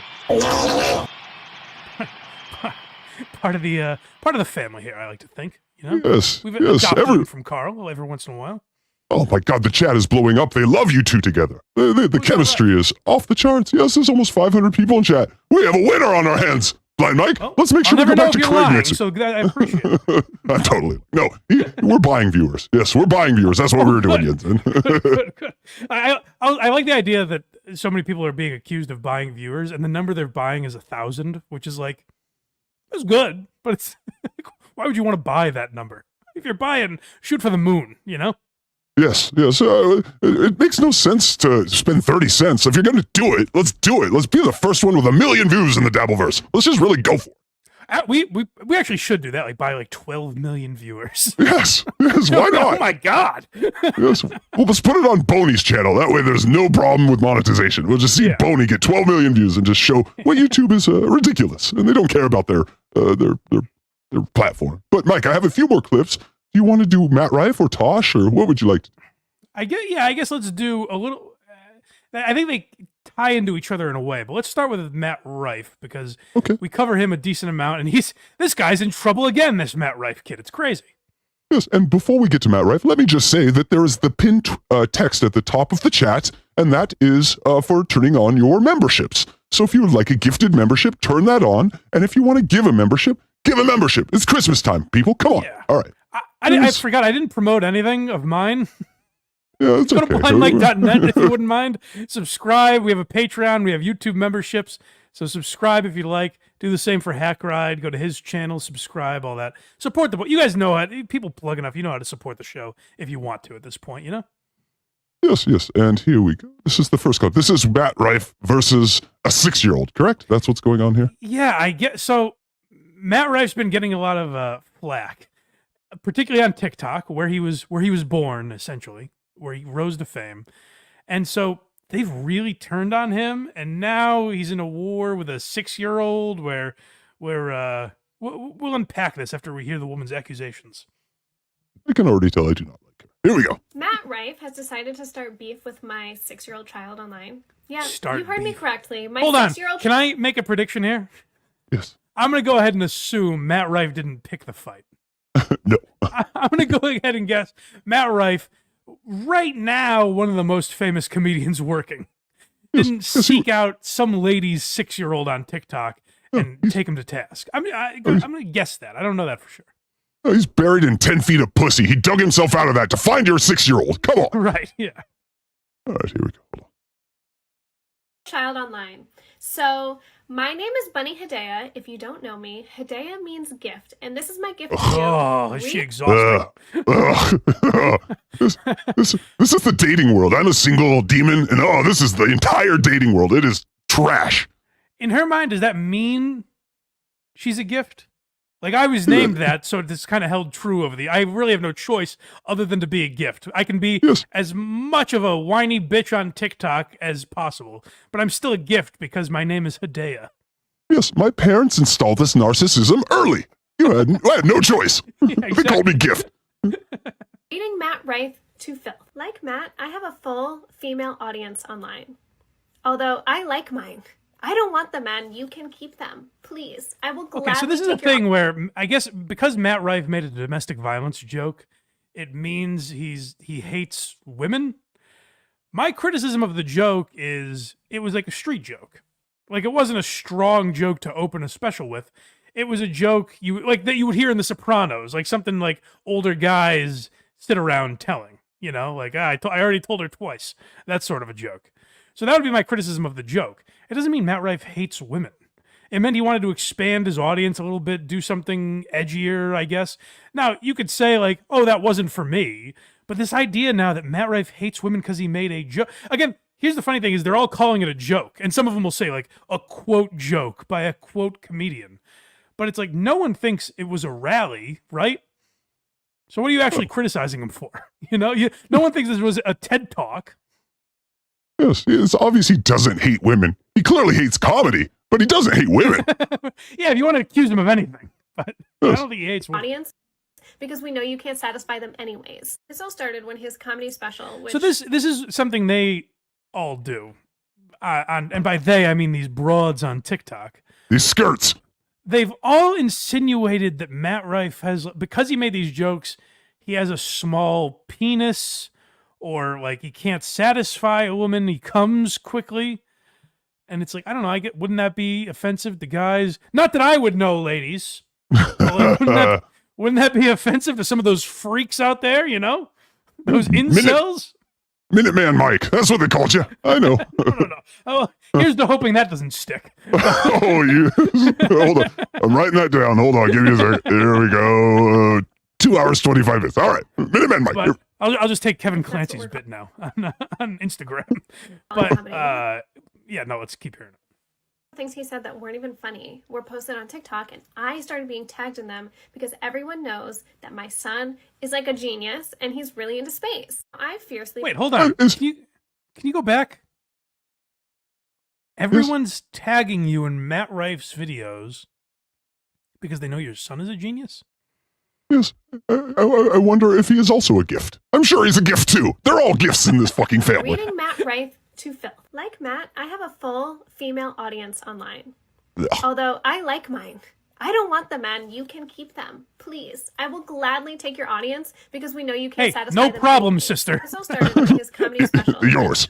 If that's what we're calling comedy. The things he said that weren't even funny were posted on TikTok, and I started being tagged in them because everyone knows that my son is like a genius and he's really into space. I fiercely protect my child online. I'm not a family channel. Oh, well, hold on. Protect? Here's my son. Here's his x-rays. Here's his school. I'm protecting him by showing you everything about him. He's 6. The only reason we know he exists is because you're putting him out there. Everyone knows he's a genius. I fiercely protect my child by doxing them constantly and putting them online without their consent because they're not old enough to give it, basically. So I'm essentially molesting this child via the internet. And that's how I protect my kid, Bunny Hedaya. And he's so original into space. I mean, he's not like those other kids into dinosaurs. These people with their children. There's never been a kid that has like a fucking solar system on their t-shirt. It's really unique. I mean, what a mind. How did young Albert Einstein get there to like space? Know his name, they know he likes space, they know he likes Minecraft, and that's pretty much it. Most people do not know any personal details about my child. And because of that, and because nor should they. You're supposed to raise your kids. What are you talking about? You're begging them to know who your child is. No one would even know you had a kid if you didn't advertise it. What the fuck are you doing? She is counting down the days until the laws allow her to throw her kid in front of the camera there, like as some sort of prop. It'd be like right now. Like I don't mention my girlfriend ever on the show. Really, she's in the other room. If I called her in here right now and put her on camera and was like, guys, don't find out her name. All right. I know I just brought her in here, but don't find out anything about her, okay? Internet, who I know I can trust. You guys are always good people. So I'm going to advertise this loved one of my family, make them into a public figure without their consent, and then bitch when evidently something happens. Yes. Can we talk to the skirt, Mike? Did you just offer that to us? No, I was lying. Oh, damn it. For the bit I was doing. Well, one day we'd like to see a Mike and skirt show like Jim and Nikki. Yeah, that'd be great. Large audience. When I see people in person and when people see space clips, they tag me in them because they know that that's what he likes. This is the video that I posted. That's what I think every time I see Neil deGrasse Tyson on a podcast. I'm like, oh, Bunny Hedaya's 6-year-old. Of course. That's the first thought that enters my mind. Yes, we just proved string theory. Get that 6-year-old on the phone. We can let him know right away. Do with the stars, man. Just because Jupiter has a ring and you don't doesn't mean It's Saturn that has the rings. It has Quiet, more Craig. also, and you're mean to girls. Yeah, we couldn't I'm have not the Craig type on of this content episode. No. So that was the kid. Yes, that was the kid. It got all quiet on this clip. you don't doesn't mean It's Saturn that has the rings. And it has more also, and you're mean to girls. I'm not the type Oh, of content you know creator. what? You know what's I really like about that clip? It definitely wasn't scripted. No. That kid, 100% on his own, knew who Matt Rife was, knew the offensive domestic violence joke that he told in his Netflix special, and made that TikTok saying, "Hey, Matt, you're mean to girls." It definitely wasn't his self-indulgent mother forcing the child like a prop to be used for her little bit here so she could try and dunk on Matt Rife, who's going through a political, what's the word I'm looking for? Not political. Pop culture There we go. nightmare, where he's the subject of scorn and ridicule. That usually talks about other people or other things for views. I focus my content only on me because guess what, Matt? I'm interesting enough. on Except my just own. now when you made a whole video talking about Matt Rife and your kid. And tagged it and tagged it everywhere. Everyone look at me and Matt Rife. I just do content about me. It would be like right now in this episode if I was like, guys, I only talk about myself. I don't talk about anyone else. Like you just made a whole video ridiculing someone and then using your kid as a prop. How are you going to say you don't talk about anyone? Yes. Well, I think they talk about these deep socio-psychological issues on the recess playground yard. These 6-year-olds. This is not mother infused. These new kids, Generation Y or whatever they are. They're crazy, I man. also didn't pay for my looks. So that's not really what people follow me for. You look to the video on here, you can see that all the comments were like, "Oh my god, he's so smart, he's so cute." Like, "Oh my gosh, yeah, girl packed you." He's not tagged in it. I have no connection with him, and it was posted on a Netflix page. While you clearly took a lighthearted video and turned it into fighting with a 6-year-old, let's talk about the comments that you said about me. This is my IG where he left the comment, okay? Do I look like I don't even show my body? For you to assume that every single woman online makes money by showing their bodies, which, like, if that's what you do, girl, do you. Like, love it. I have never made a single dollar. So everything Matt Rife has responded with is like a joke. And she is just taking it seriously just so she can make this angry video shitting on him, basically. It's crazy. Like, Matt Rife hasn't gotten any funnier. His special was like, whatever. It was fine. I didn't hate it. I didn't enjoy it particularly. But it was like, whatever. I probably wouldn't have talked about it. And what these people have done on TikTok is like make me and other comedy fans defend Matt Rife because the outrage has been so disproportionate. Yes. Vocal fry Karen, do not make me like Matt Rife. Do not. It's absolutely nuts. The anger that she has. Well, I'm Hold on, lying. Mike. She doesn't have. Hold on, Mike. I got it. This is a psyop from Matt Rife.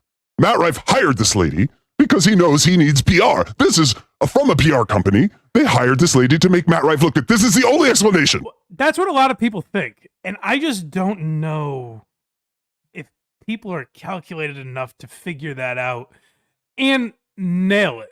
You know what I mean? Like a lot of people think that Matt Rife told that joke in order to create outrage. That joke was so tame, in my opinion. Like I said, the criticism of it would be it's from the 1930s, essentially.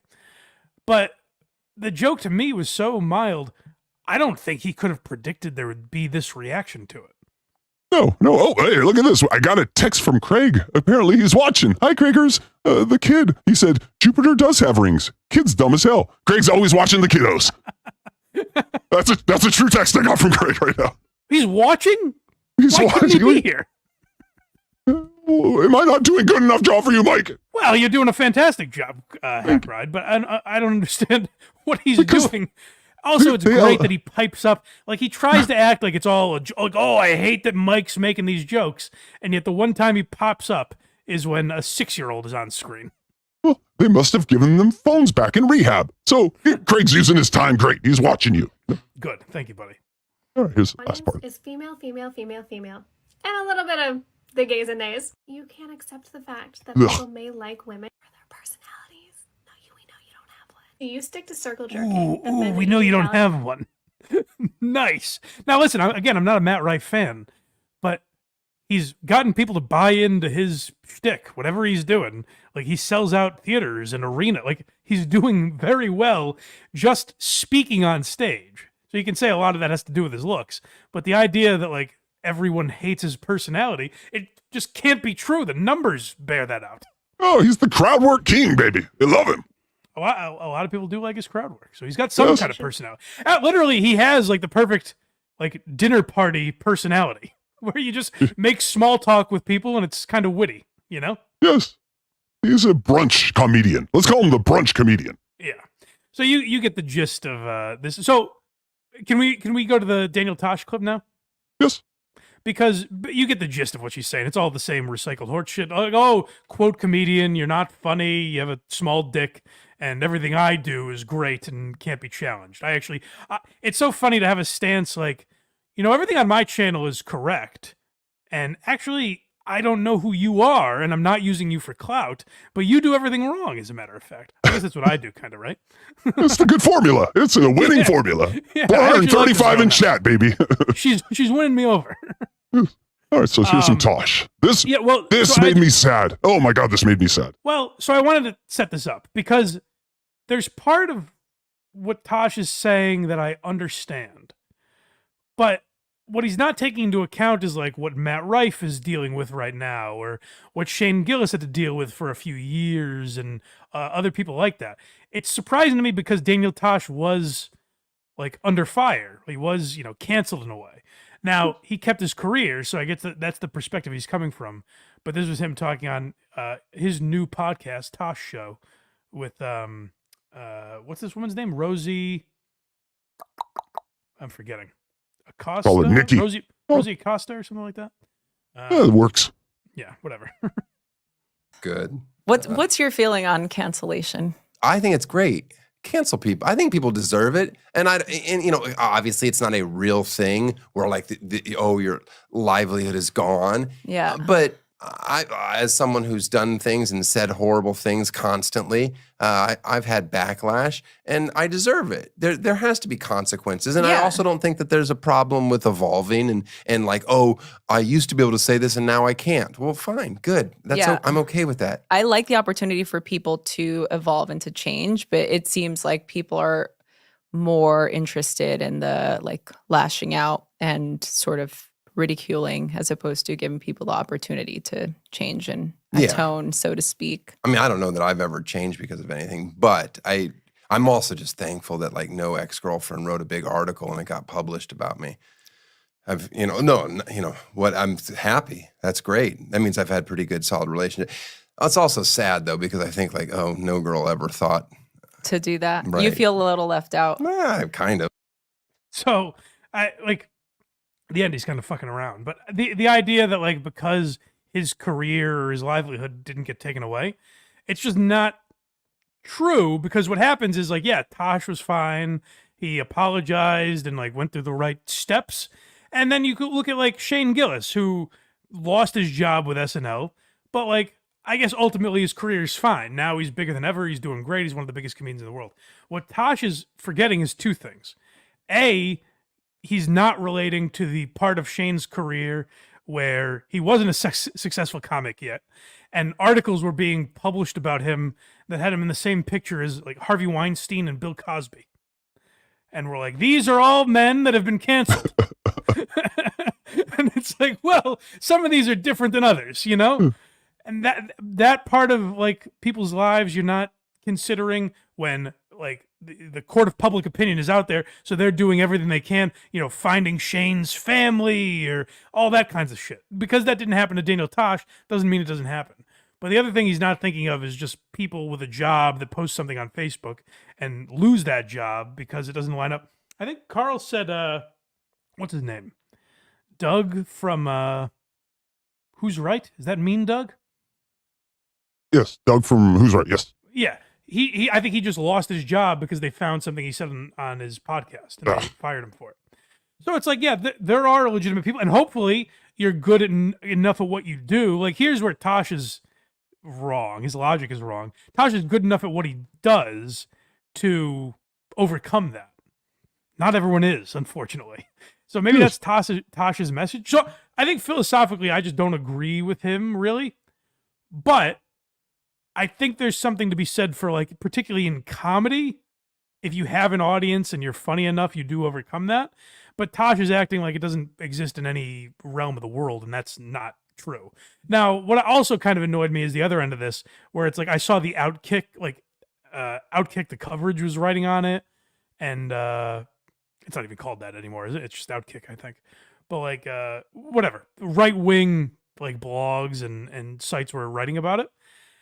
And they take it to the point where it's like they now want to cancel Tosh for what he said, and they want him attacked. And it's like, well, that's kind of doing the opposite. You're proving his point because nothing's happening to him, you know? Right. That's where it gets into a weird cycle.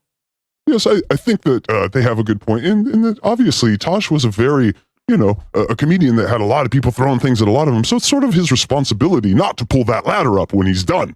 Say, nope, I had it. Fuck all you down there. So I understand that. Because, Hairplug 0.0, you did this too. You were on the cutting edge of this shit, and now you're just like, fuck everyone. I just think you have a responsibility to comedy, not to anyone, but to comedy, to leave that lane open for people, not block it down. And Patton Oswalt said something where it's like, I get his perspective. This is years ago, but Patton Oswalt said, like, it's good to have boundaries on comedy because you just have to like evolve and work within the rules and all that kind of stuff. But what Patton Oswalt's forgetting is if there were cell phones when he was a 23-year-old comic and someone just filmed him and then years later when he got King of Queens released that video, well, then he'd be fucked. Because then shit he was just working on that wasn't funny yet would be out there. And that's what a lot of these guys forget, I think, is when you jump on someone like, there's a chance, luckily Shane's funny enough and had an audience already of people that would support him no matter what. That he was able to overcome the SNL thing. But a lot of people, it's like, that would have happened and you would have just never heard from them again. And you would say, remember the racist guy that SNL fired, the guy that hates Asians? And you would just think that about him because you never saw any of his other work, and that's how they'd be labeled forever, and they just wouldn't get another opportunity.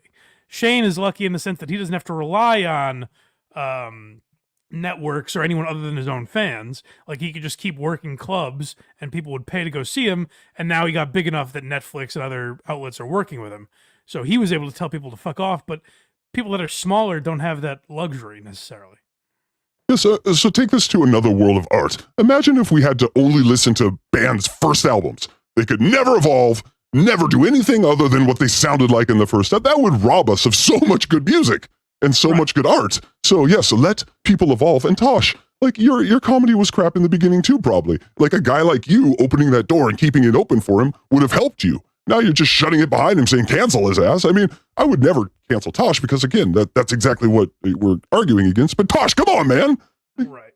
Yeah, what Tosh is kind of ignoring is there's a world where Tosh makes the joke he did years ago, and for anyone that doesn't remember, it's Tosh was making some joke about rape or that had rape involved in the joke. And some woman stood up and started preaching about how that's wrong and you're not allowed to say that. And Tosh said, wouldn't it be funny if she just got raped right now? And that was as I explain it, it doesn't sound great. But Tosh got a lot of shit for it. What Tosh is ignoring is that like Comedy Central could have pulled the plug on him and no one works with him again. That's a scenario that has happened before, Yeah, we should play that Tosh clip. Let's take that Tosh clip back in time and play it for Tosh. I bet he would not be happy with that Tosh clip. Right. That's the thing. Is like Tosh might say like, "Hey, I evolved. I'm not that guy anymore. I shouldn't be held accountable for what I did in that moment." Now, again, Tosh is lucky enough that he has an audience that likes him. Like he's a funny guy. So I think he's always going to be able to at least sell out stand-up dates if that's what he wants to do, or have his own podcast. Like people will still listen, but there's a lot of people that coming up that don't have that benefit. Like I'm sure I've said shit years ago. Here's the funny thing when people say, tell me where, Mike. Tell me where. Tell me the timestamp. Well, here's the thing too: is like shit I tweeted a week ago. If you read it back to me, I might cringe. Oh yeah. You know what I mean? Like, or if I heard audio from this show 6 months ago. Yeah, right, everything I do is cringe. That's a great example too, where it's like if you hold people accountable for everything they say always, even though it didn't offend people in the moment, that's where it gets tricky and that we're never going to get out. I do think we are breaking out of that a little bit. I don't think the cancel culture stuff is as prevalent as it was even 3 years ago. But for Tosh to say it doesn't exist, I think is a little close-minded. Yes, absolutely. Mike, do you want to get to some of our last super chats here? Yeah, let's do some super chats and close up shop here. What do you say? I got a few here from Dang Lizard, €5. Cardiff didn't want to answer my question, so now I dox his private picture with my avatar. He works for Hasbro. Yes, and it is a picture of a... Oh, no, it's Mr. Potato Head. They doxed Cardiff.